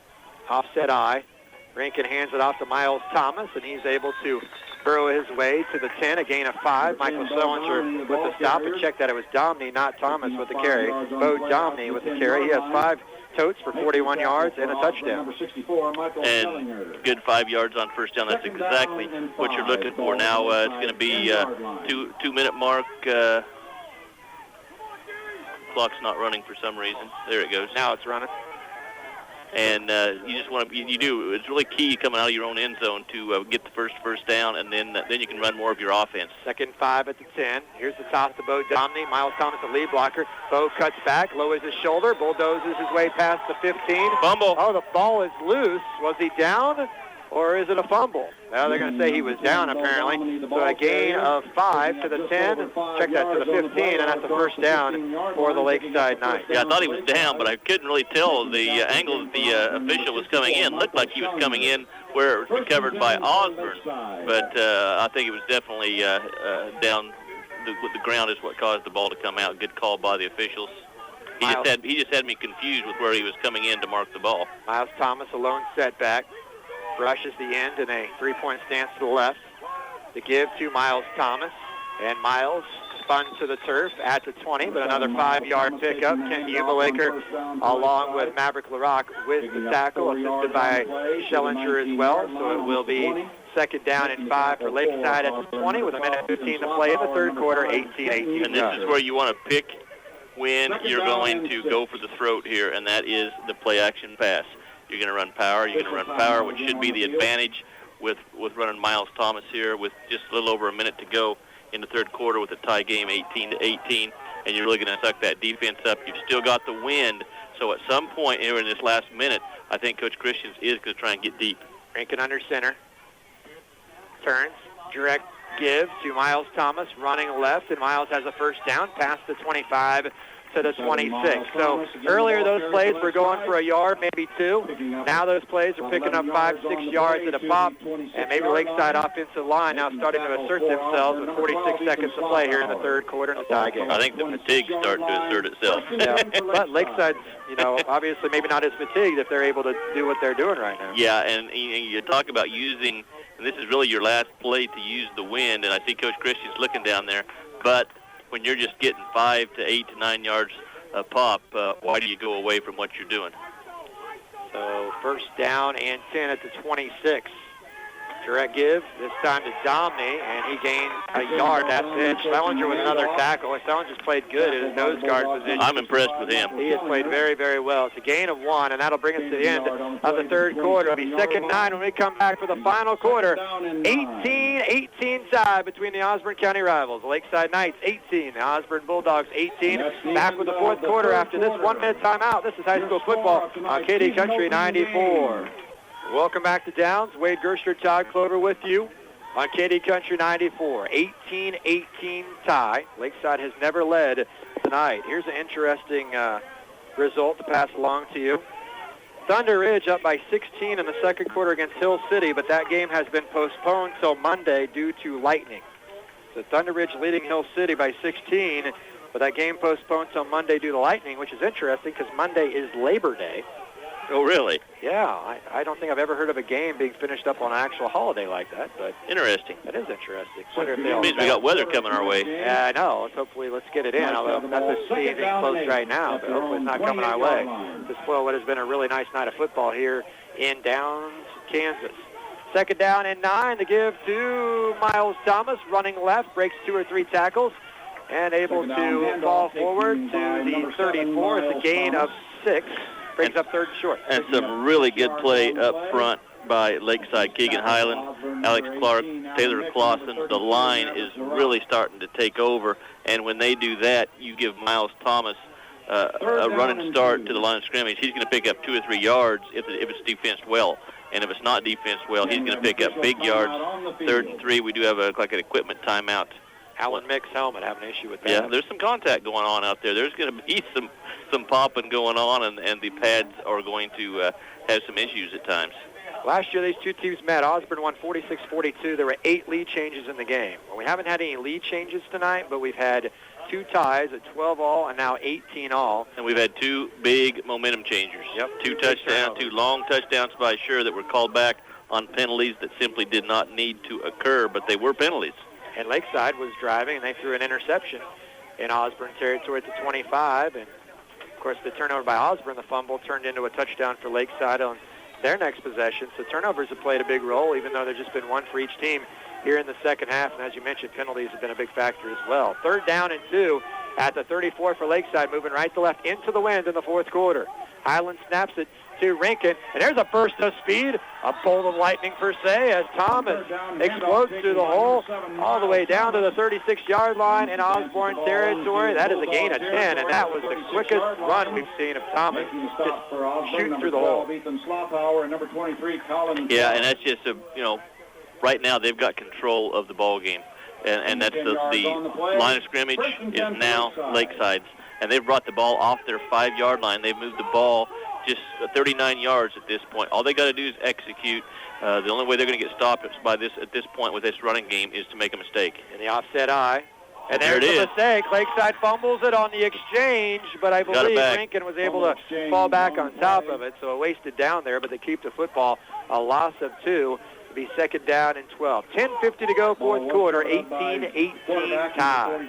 And it looked like Schillinger was going to come right in there. He kind of slanted off the block of the center, and I thought he was going to go right where the ball was, but he evidently didn't see the ball, and it was recovered quickly by Lakeside. And that's just, that's what I said. You've got control. You're getting 5 to 8 yards every time you run it. You're going to score if you don't make a mistake. Second 12, Brinken in the shotgun. Domney in motion. He gets the handoff, running right to the wide side of the field, breaks the tackle, and finally brought to the turf near first down marker. That's a gain of 11 yards for Bo Domney, finally bringing him down sure at Slothour in the defensive secondary. So second 12, you get 11. Now you're back in business, 3rd and 1. Remember that pursuit of Osborne in the first quarter? And just look at their bodies out there. Just look at their body language as they're walking around. They are physically beat. They are worn out. And now all of a sudden you're trying to tackle the hammer coming right at you, and Dominic goes in motion and goes wide, and it's very hard to defend. 3rd and 1 at the 27. Brinken fumbles the ball and then is driven to the turf. Very, very lucky to get that back, as he was stuck by 2 players. And really what happened is the tacklers pinned the ball to his chest. That's the only reason that the ball did not come out. That's a loss on the play of H. Schellinger able to drive Brinken into the turf, and as you said, pin the ball against Brinken, or he would have fumbled it. So there's a mistake for Lakeside. 2 mistakes by Lakeside in the last 3 plays, and now they're faced with 4th down and 9. And they were simple, in one in the shotgun and one up under center. They were simple quarterback-center exchanges. Brinken in punt formation. You got to think they're going to punt it. He has it. Brinken will kick it away. Angles it far side into the wind. That's a short kick and out of bounds, but it's inside the 20. So Osborne will have a long way to go in an 18-18 tie with 8:53 to play in the 3rd quarter. They mark it at the 16. That's where Osborne will start. Talked about Lakeside. 35 kids out for football this year. 10 seniors, 9 juniors, 5 sophomores, 11 freshmen. As a result, you got kids pushing each other in practice to make them better. Got some depth if there are injuries. They have 4 starters back on offense, 3 starters back on defense, and all 8 starters on offense are seniors. So they do have that experience. They do have those upperclassmen and more depth than Osborne, and that could be playing a role right now, is a little bit of that depth that Lakeside's being able to use. They go a bit deeper, they go on their bench, and they are asserting themselves like we've seen the last couple of drives. But one big play. Yep. You still got that one big play. It's a tie game still, and here's the handoff to LaRock. LaRock able to pick up 3 to the 19-yard line. You really think about it, Todd. Osborne, I think Coach Tiernan, Coach Riner, and Coach Judelaker got to feel somewhat fortunate because Lakeside, if not kind of shooting themselves in the foot on that last drive, they were marching down the field from the 5 down to 27. Yeah, and you could really see with the fatigue in the second. I said in the end of the second quarter, you could see the fatigue. Well, obviously it's not going to get any better in the second half. Tired kids are tired kids because of the heat, and that's really been everything in the second half. It's just been offenses hurting themselves. Second down, 7 at the 19. Slothour in the shotgun. Quarterback Reed. He fakes it to the fullback. He pitches it to Scher, trying to get around the corner. Damon is hit hard, out of bounds. A legal clean hit by Miles Thomas. 2 of the best athletes you'll see here in North Central Kansas, meeting head-to-head on the near side. Scher close to the first down at the 26-yard line, and they do say that's enough for a first down to pick up a 7. Wow, they're pretty confident in this spot there. I thought it was short, and you got to measure that. I mean, it's too big a game. You got to measure it, and evidently their eyesight's better than mine, but I just did go to the eye doctor and got a clean bill of health. So anyway, it's first down. First and 10 at the 26, 18-18 tie. Slothour with a throw.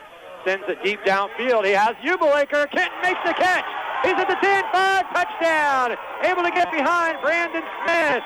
And it goes down as a 54-yard touchdown strike. Slothour, the Kenton Beougher. Bulldogs take the lead, 24-18.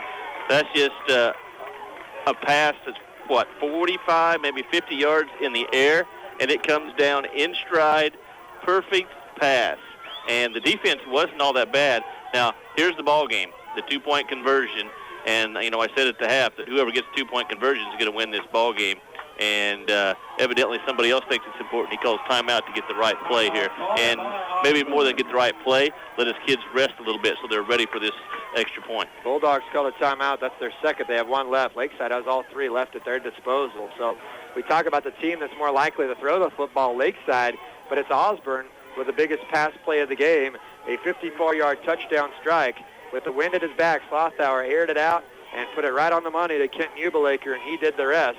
54-yard touchdown play, 24-18 Osborne with 8:01 to play here in the fourth quarter.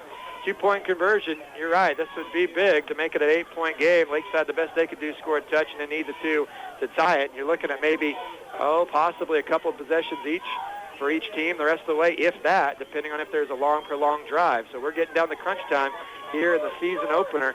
Speaking of crunch time, Beloit Concordia in a tight one over at Trojan Field in Beloit. Last we heard, Concordia was leading 12-6. And that's got to all but be over. So has to be. We'll probably get a report here soon on that. Washington County wins over Republic County 24-6. Thank Jordan for getting us those scores. She did a great job keeping us up on those. And here's the big play of the game right now. 2-point try. Slothauer fakes the pitch. Big pressure, throws up the middle. Caught by Maverick Locke for the 2-point conversion. Senior to sophomore. And Osborne leads 26-18. Back after this timeout. This is high school football, Katy Country 94. Well, 26-18, Osborne able to score the touchdown, and they're also able to convert the 2-point conversion, and they lead the ball game by a score of 26-18. Still a long way to go, 8:01 left here in the fourth quarter. Here's the kickoff, deep, and it is taken by Trevor Winkle at the 1. Trevor Winkle had some room, ran into Slothauer, bounces off Ethan Slothauer. Trevor Winkle with a nice return past the 30-yard line, and finally pushed out of bounds on the far side in the Lakeside bench area. So a good return by Trevor Winkle. Lakeside decent field position to start this drive, trailing by 8. Yep, good kick. Stopped about the 1-yard line. Winkle breaks the tackle, which would have had him stopped about the 22-yard line, and he gets extra yards, setting the offense up. 7:49 to go. You don't panic here. You got plenty of time. All you got to do is execute the offense. And Lakeside does that. They get the PAT, and it's anybody's ball game once again. Late player coming on the field is Brant Walters for Osborne, as Osborne was short a man. So now they have their full allotment of 8. A little bit of confusion on defense. Here's Rinkin. He spins and turns, gives it to Miles Thomas, and Thomas breaks one tackle, cuts back. Miles still on his feet and able to push his way, bulldozing down inside the 40 to the 35-yard line in Osborne territory. It's a gain of 11. You got Schur and Schellinger both out of the ball game defensively right now, and you got new kids out there. And this is where if you're Lakeside, you got plenty of time. You're just going to keep pounding that ball. You know, don't go into the shotgun. We have trouble with the snap on last series. Stay up under center and just run Miles. I saw Schellinger after that last drive, and he looked absolutely gassed. He's getting a blow right now. 1st and 10 at the 35. Bo Domney running right, cuts back, and picks up. Oh, the ball loose? No, he still had it. Looked like it was coming out. I think it did come out, but it went right back into his belly. It's a gain of 5 to the Osborne 30. 7:14 and ticking, fourth quarter. Osborne 26, Lakeside 18. The Knights have not led at all tonight, although we've had a couple of ties. Concordia beats Beloit tonight 18-6 at Trojan Field in Beloit. I don't know if that's a final or not, but 18-6, and there was no time left. So 2nd down and 5 after the 5-yard pickup for Bo Domney. Rinkin in the gun.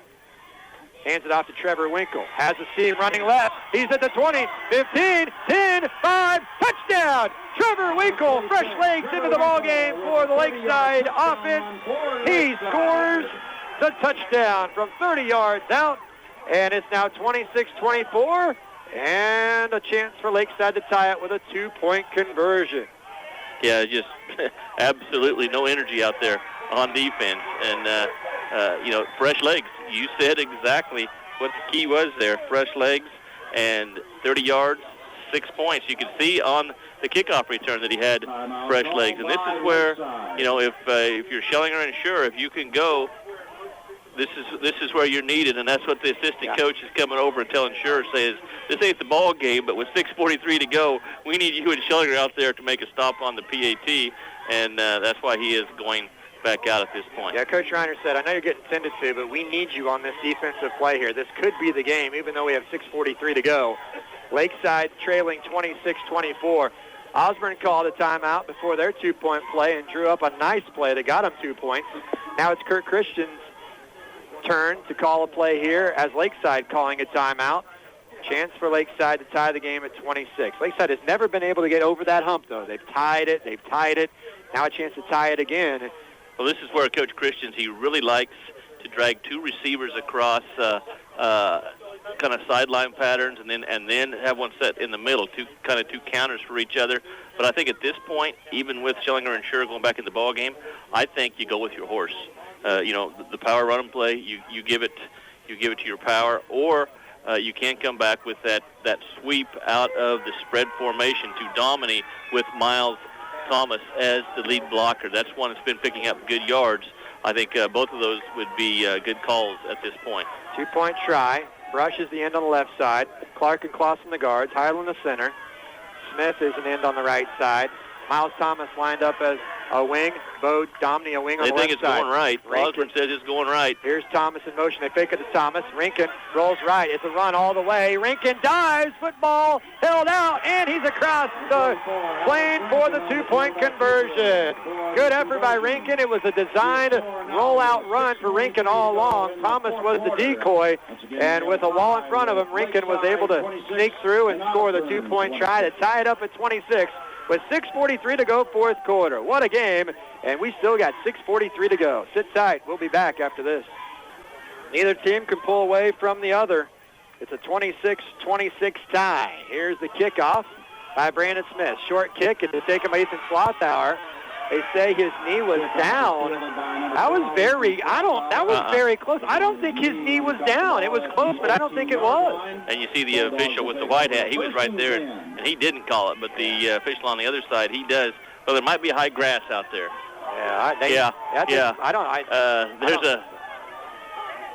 The Osborne coaches are definitely expressing their thoughts on the call, and I don't think they're saying, There's a flag. Well, that was one of those things. You have to see it to call it, and it was close, but you can't assume that his knee was down. It wasn't. You got to believe what you see, and I think the official was anticipating it. They're going to have the ball out to 30-35 line if they don't break it, and now they're going to be pinned inside their 10-yard line. Yeah, Coach Tiernan is hot right now. That's huge. It's too bad in this kind of game you got to have a call like that because it just simply wasn't right. No, that was. I mean, I don't like to say that, but it wasn't right. Not right is not right. Now, a lot of times when a player's that low, it looks, he will hit the turf, but you don't call. I mean, if you don't see it, you can't call it. And there's no way that knee was not down. So that's a tough blow for Osborne. Lakeside will be happy to accept it, and then on top of that, Coach Tiernan getting a penalty here from the sideline, unfortunately, like on the sideline. But the difference is you're at your 9-yard line. You make a mistake now, right, and it's a couple runs by Miles Thomas, and it's ball game. So instead of having the ball out maybe 30-35 line. Osborne has it at their own 9 after the penalty. Slothauer going deep left sideline for Damon Schur, who makes the catch in midfield at the 40. What a throw by Slothauer as Schur got sandwiched by Smith and Miles Thomas at midfield. It's a 31-yard pickup and no flag on the play. Tell you what, we talked about the passing game and whether Osborne could throw the ball. Slothauer, he can throw the ball. That was somebody hitting him in his face, and he throws the ball about 45 yards on the money. Once again, Lakeside with good coverage on a state sprinter, and you just can't play any better defense than that. You got a good pass rush, you got good coverage, you have a great throw, and you have good coverage on a sprinter. Osborne does have the wind behind him. That helps a little bit on the throw, but still a heck of a throw by Slothauer and a great catch by Schur. Here's Slothauer, he keeps it. He's able to pick up a couple on the play, brought down by Taylor Clausen along with Miles Thomas. 6:05 and ticking, fourth quarter, 26-26 tie. Osborne with the ball in Lakeside territory. That's a play that I know B&B run a lot over the years. Just get the quarterback follow. They have the fullback go to the left side, and they fake it to the tailback to the right side, and the quarterback just follows the tailback, and the tailback just really becomes a lead blocker on the play. Schur is now back in the ball game. 5:44 to go here in the fourth. 26-26. Slothauer under center, out of the I formation. LeBrock is the fullback, and here's Slothauer keeps it, gets away from Alex Clark somehow, and Slothauer close to a first down. Boy, Houdini act there by Slothauer as Alex Clark had him dead for rights in the backfield. But Slothauer, some way, somehow able to twirl and spin his way out of the would-be tackler Clark and close to a first down. He picks up 7 and now brings up 3rd and 1. What you're seeing there is just a senior quarterback making plays, whether it's in the passing game or the running plays. Some kids are just winners. They're going to do things to put their team in a situation to win the ball game, and that's what right now Slothauer is really putting the team on his back and saying, let's win this, fellas. Under 5 minutes to play. 26 all. Sure wide right. Handoff LaRock. Has some running room, and if it wasn't for the shoestring tackle of Noah Miller, LaRock's still running, but it is a first down on 3rd and 1, down to the 25, a pickup of 6. And for our listeners, that was a final in Beloit, 18-6 in favor of the Panthers. Colin Clark comes out. Kent Beougher brings in the play for the Bulldog offense. Both teams have laid it on the line tonight. This has been like a playoff atmosphere, a huge crowd for both teams on both sides. The Battle of Osborne County, you couldn't ask for a better game to start the 2011 season, much like it was a year ago. 4:30 to play, 26-26 all. Maverick LaRock right up the middle, runs over a defender, and now we got flags coming in from the backside after LaRock picks up nearly 10 yards. You got a personal foul on a late hit. Excellent call by the field judge, the one down the field. LaRock, good tackle by Lakeside. LaRock goes down, and then you have the use of the helmets, what they're calling. It could have been a late hit, or it could have been a spear, either one. They're calling the use of the helmet, and it was late, so either way, and that will set it up, should be first. It'll be half the distance here. Ball on the, where we at? Should be inside the 10. Should be a first and goal. Yeah, because it's a long ways down there from where we're at. They're at the 25. LaRock got 8, 9, maybe 10 yards. It'll be half the distance. It'll be about the 12. Yep, they're going to put it at the 7. The 7. He's at the 25. He picked up still going to come 10 yards, and then half the distance to the 7. It's going to be about 4 minutes when this play's over. And so Lakeside's definitely going to get the ball back. It's still going to come down to what I said, and that's extra points. First and goal at the 7. Slothauer has it. He keeps it left side. Ball loose! It's on the turf. Who has it? It looks like Osborne got it. Bo Tomney jumping on top saying, oh, what that ball? But it's too late. Schillinger back in the game on offense, able to come up with a loose pigskin. So Osborne averts a disaster there. Michael says, I started the play, snapping it, and I'm going to finish the play here and getting it. And really awareness by Michael Schillinger there. Once again, he's had a fabulous game, and Domini saw that ball come out too. We saw it pop out, and you're all sweaty. The ball's going to be slick because everybody's sweating on it. It's just hard to keep a hold of at this point. Now officials timeout. Second goal at the 8 after a 1-yard loss on that fumble. Jace Winder is an end on the right side, and then in the backfield you got Slothauer and LaRock. And then wide left is Beougher. I do not sure split wide to the right. Slothauer gets a snap. He hands it off to LaRock as, well, it looked like Slothauer and LaRock wouldn't give up the football in the exchange. Yeah, it's usually a quarterback read, and LaRock keeps it and gains nothing. It's fullback read. The problem with that, both of them wanted it. LaRock says, I'm picking up good yards. I'm taking that, and it really wasn't there. And the quarterback, Slothauer, is saying, I need to keep this. And they're both struggling to see who gets it. Quite often, that's when you do have a fumble. So really, two lack of executions by Osborne. And even though they had first and goal at about the 7, now they got third and goal at the 7. And Schure's got to get involved somewhere here with his speed. Schure to the right. Here's Slothauer. Play action, throws, trying to go to Schure. Great defensive play. Trevor Winkle able to bat it away as they're trying to go to Schure at the goal line on a quick little out pattern. It's now 4th and goal at the 7. So Osborne had first and goal at the 7. Now 3 downs. They've gained no yardage. 4th and goal at the 7. And I would imagine Coach Tiernan and the staff will probably call a timeout and talk this over. That's exactly what they're going to do, because you have 2:46 to play in this game. Osborne exhausts their final timeout. Lakeside has 2 timeouts. Well, Todd, if Osborne's able to score, obviously they go up 6, they'll go for 2. But if Lakeside can get the stop here, Lakeside would still have about 2.5 minutes. And they do have a couple of timeouts to work with to go down the field. They fake the pitch to Schure. Slothauer throws over the middle, intercepted by Miles Thomas. In the end zone, it'll come out to the 15. It's a touchback, trying to go to the rock. Slothauer threw it a bit behind him, and Thomas with an acrobatic athletic interception. He went one way, he stopped on a dime, and jumped back and snagged it out of midair for the interception. So Slothauer with the pick, his first interception thrown this season, of course, of the night as well. Slaughter only threw 4 interceptions all year long last year when Osborne went 10-2 and made it to the state semis. So 2 minutes and 40 seconds to play.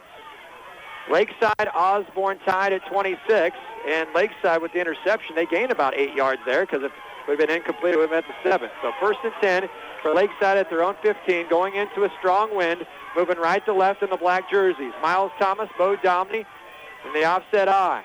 Rinkin gets a snap from Highland. He hands it off. This is Bo Domney hanging on the ball for dear life, and Domney able to move the football out to the 20-yard line. It's a gain of 5. It'll be 2nd down, and 5 tackle made by Colin Clark. And if you're Lakeside, you got to understand, offensively, you got plenty of time. You don't have, I mean, you got to be in a hurry. You got to be in a 2-minute mode here, but you don't have to panic. You've got plenty of time. You just need a couple big plays, and you can get down the field. Still 2:10 to go. If your Lakeside don't rush and make a mistake, Osborne then would be in business in time of their own. So Lakeside's got to be efficient with 2 minutes to play.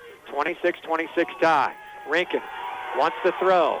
Steps up, fires deep down the middle of the field, and it is incomplete, and a flag is thrown. Brandon Smith down the field to Colin Clark with the coverage. Oh, that was pretty good coverage downfield, but they call pass interference as the defender had his back to the ball. But, boy, that was very close. I'll let you call it. I know what I saw. I thought it was good timing all the way around. Yeah, it was an incomplete pass. There was no pass interference on the play. And the Osborne coaches, once again, are baffled by a very, very, very strange call on the play. There's not even any contact. I don't understand how you can miss calls like this. The defender was in the way, but he didn't touch him. You know, until right when the ball got there. I'm glad that's what you're saying, because that's what I saw. I saw the same thing. Yeah, let me tell you something.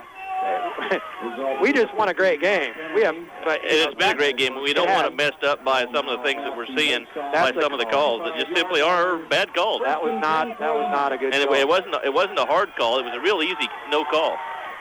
So 15-yard penalty. Good thing about high school, in this case for Osborne, it's 15 yards instead of at the spot. 1st down and 10 at the 35 for Lakeside. In business, moving right to left. Domney in motion.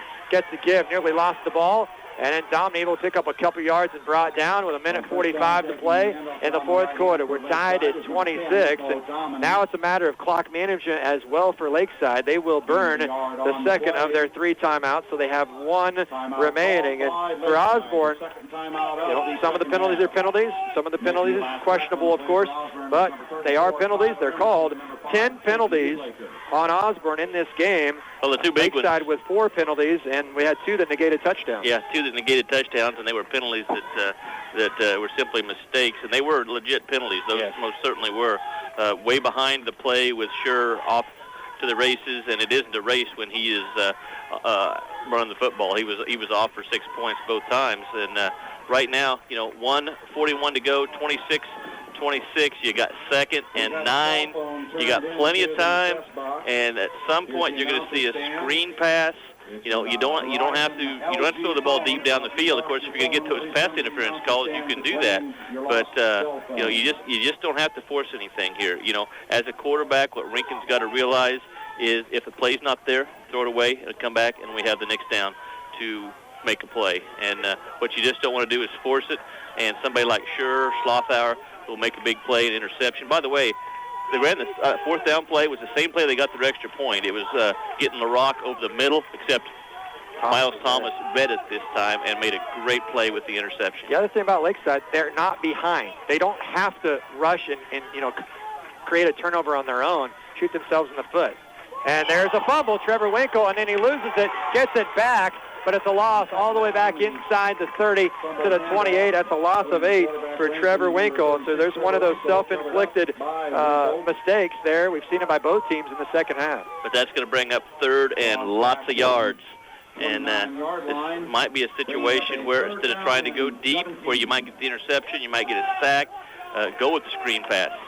And then you might, if you get some good yards, who knows, you might get the 1st down or bring up a 4th and short. But what you're doing is you're running clock, and the reason you're Lakeside, you're running clock in this situation is you're not in attack mode now. You're in a situation, Coach Christians is going to run the clock all the way down and call timeout, and because if he doesn't get anything here, he's got to get the ball up into the wind, and Osborne's going to get it at midfield. That's Great right. job by Coach Christians using all the clock, running it down to 51 seconds. So on this third down situation, if they don't get it, that's 25 less seconds or 15, 20 less seconds for Osborne to use. Great coaching by Coach Christian. Well, let me ask you this. This is one of those tough decisions for a coach because you are in your own territory at your own 29. It's a tie game. You are going into the wind, so if you punt it, you're not going to gain a lot of yards. If you're Lakeside here with 3rd and 17, do you even chance putting there, even a screen pass? If it's dropped, you stop the clock. You stop the clock. You give Osborne more time. You got to have confidence in Rinkin and Miles or Domini to make that connection. They've got to throw it and catch it. Even if you don't get it, it is going to be a situation where it's a catch, the clock's going to run, or at least Osborne has to call a timeout. And who knows?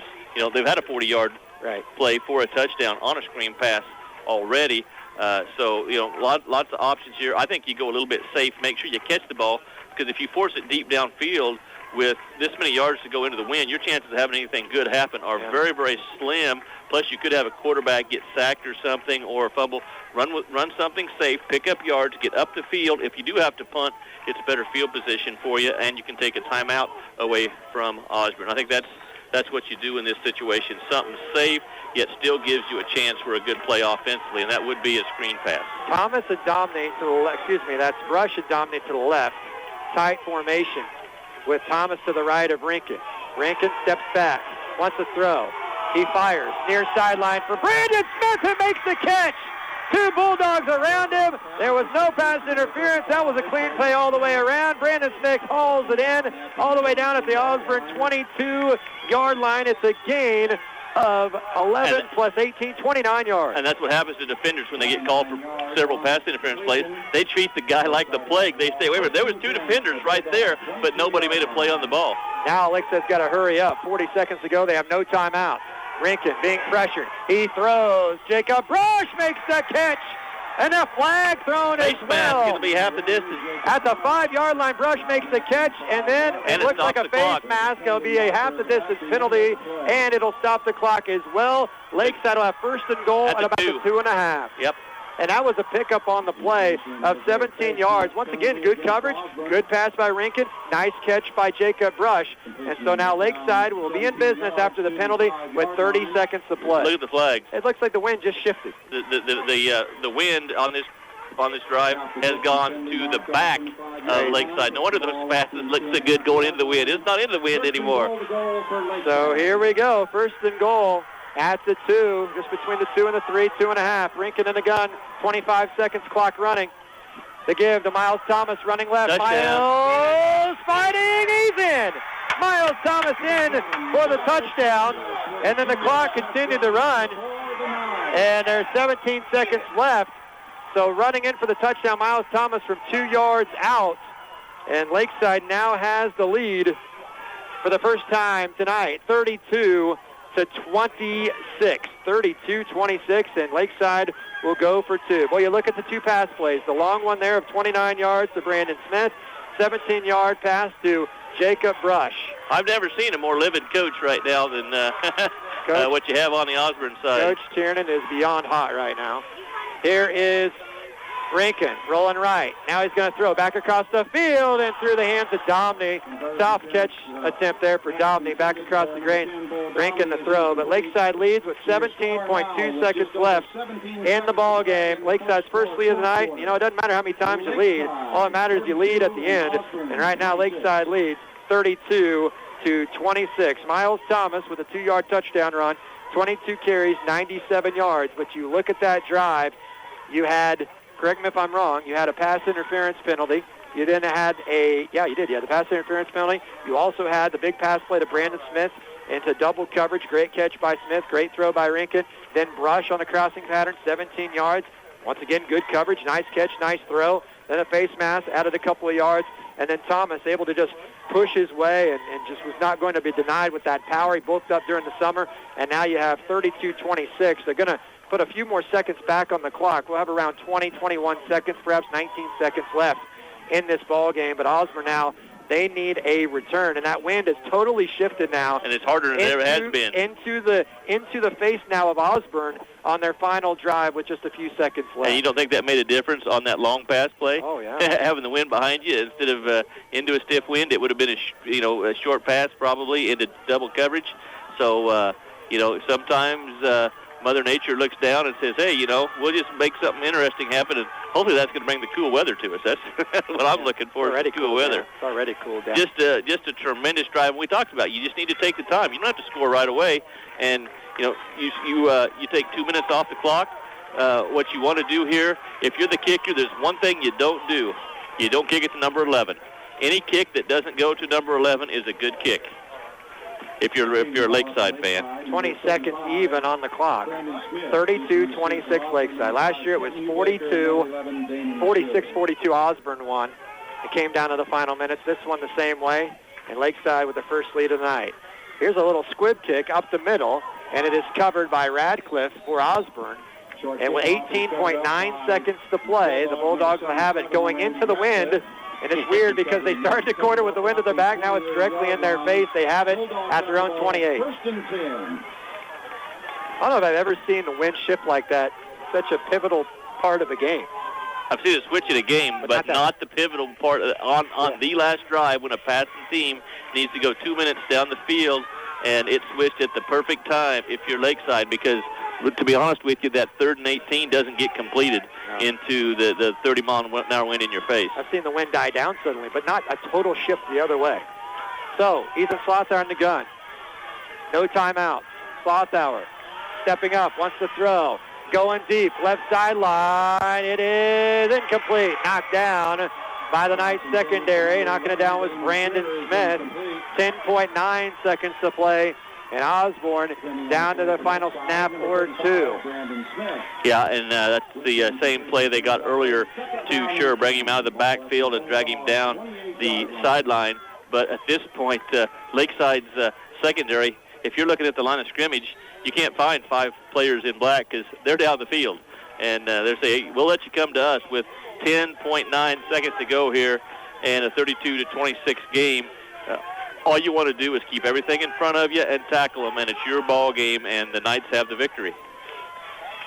Slothauer on the gun, trips to the right, bunched. Slothauer being pressured. Oh, he gets away somehow from Noah Miller. Now Slothauer airs it out super deep and knocked down, incomplete. But that's going to be roughing the passer on Lakeside. It took a shot on Slothauer. That'll give Osborne 15 yards. And with Slothauer's arm, even though into the wind, it might give him a chance to get somewhat close to the end zone, perhaps in the end zone. And, of course, the game cannot end on a defensive penalty if we had another pass interference call. Yeah, and that was extremely late hit. That was no-doubter. Yeah, that was definitely what you call the no-doubter.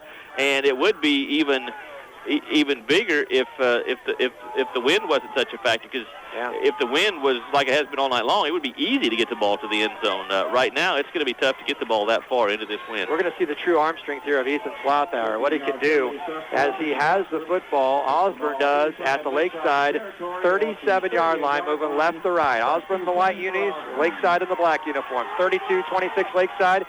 This would be the last play of the game, pending a defensive penalty. Here is Damon Sure.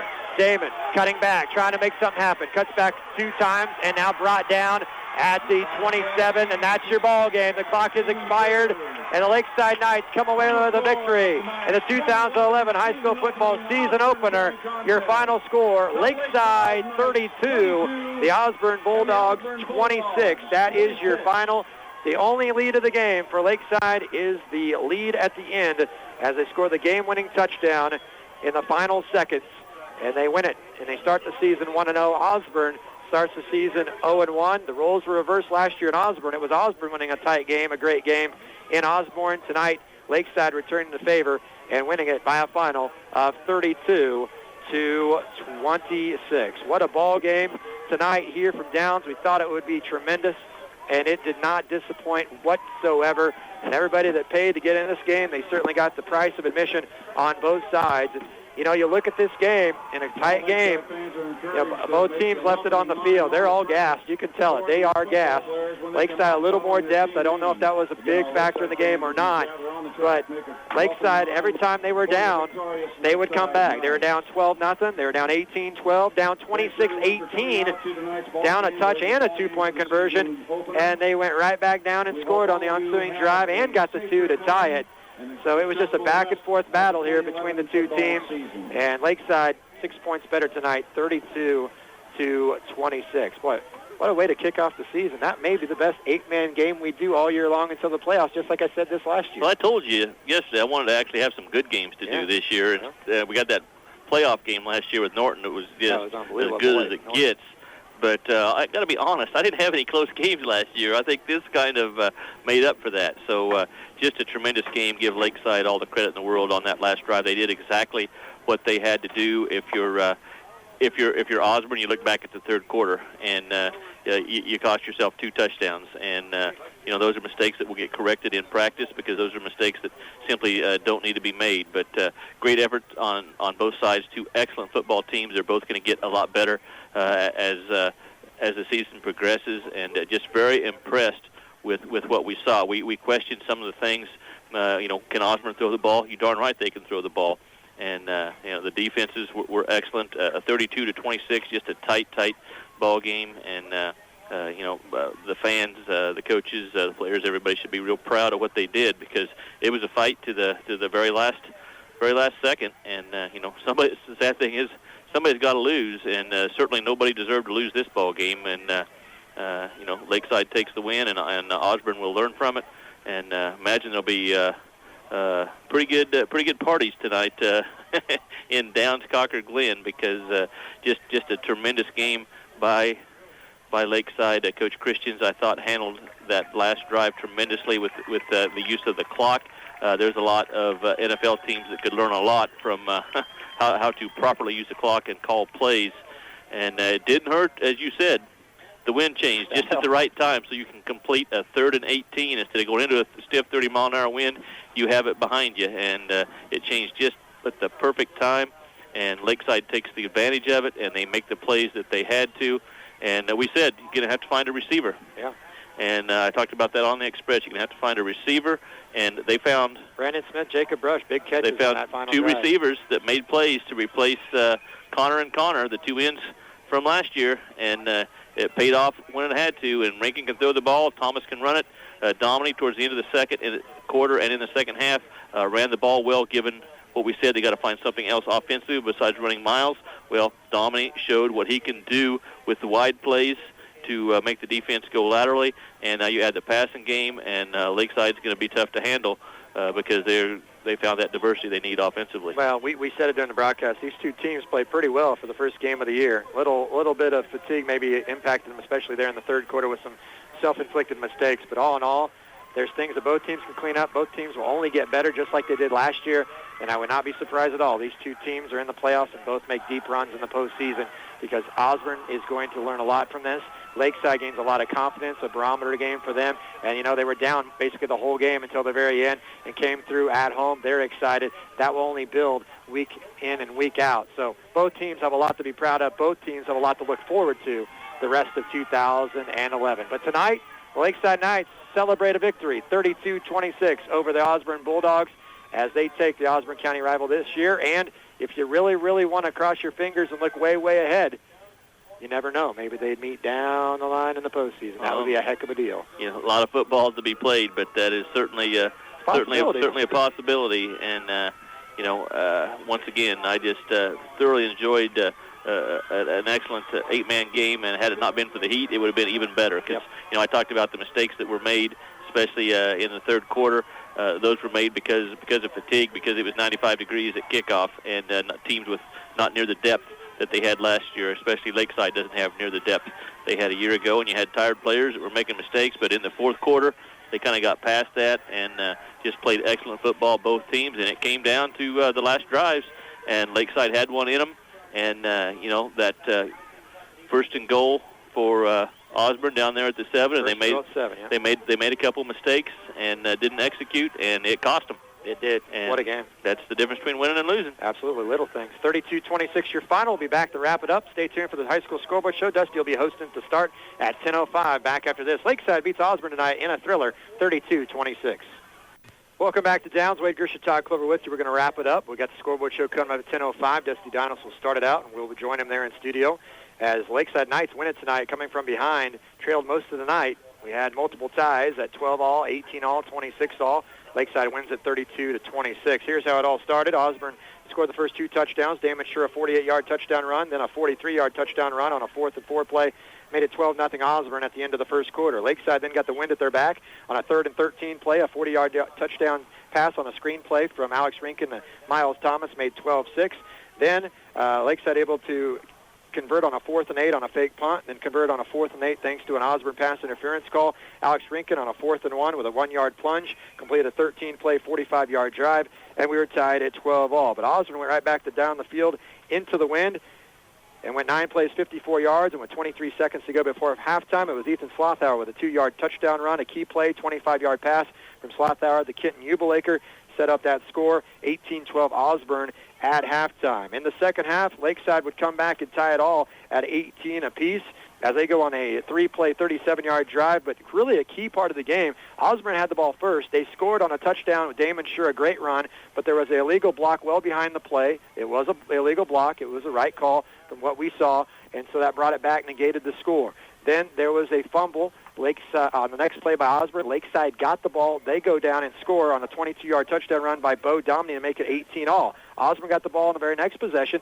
scored another touchdown, Damon Sure, but another illegal block brought it back as well. So Osborne had 2 penalties called back due to penalty. They appeared to be the right calls on those 2 plays in that quarter, and we were tied at 18. But Osborne would bounce back as they get a big-time play there in the fourth quarter as a 3-play, 64-yard drive, a 54-yard touchdown pass. Ethan Slothauer, the Kent Ubelaker, a beautiful pass and catch and run after the catch.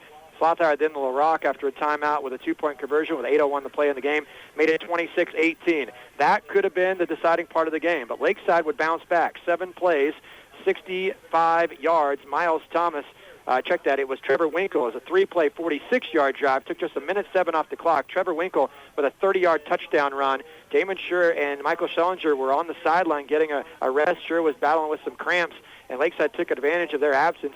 Rankin ran in the 2-point conversion after Lakeside timeout, made it 26-20 all. 26-26 all, I should say. Then Osborne was in business. They had 1st and goal at the 7 with about 3 minutes to play.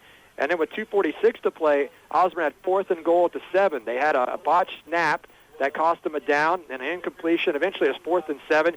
And it was a pass in the end zone. Same play they used to score the 2-point conversion to tie the game. But this time Miles Thomas was ready on the pass play to the fullback, LaRock, in the back of the end zone. And LaRock could not catch it because Miles Thomas snagged it in front of him for the interception. Touchback, Lakeside gets it with 2 minutes and 23 seconds on the clock.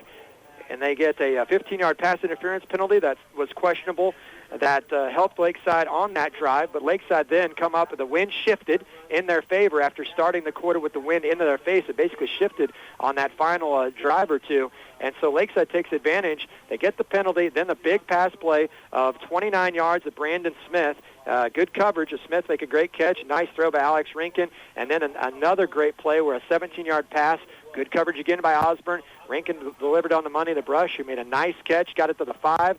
2-yard face mask penalty, I should say a 3-yard face mask penalty, half the distance, whatever, gets it down to the 2. Miles Thomas runs it in from there with 23 seconds left in the ball game. Actually 18 seconds, but they put a couple seconds back on the clock. It was 32-26, and Osborne, a last-ditch effort with no timeouts, unable to score, and Lakeside wins it in a thriller, 32-26. The stats pass along to you here tonight. Stats, as you can imagine, in a close game, the stats probably pretty even.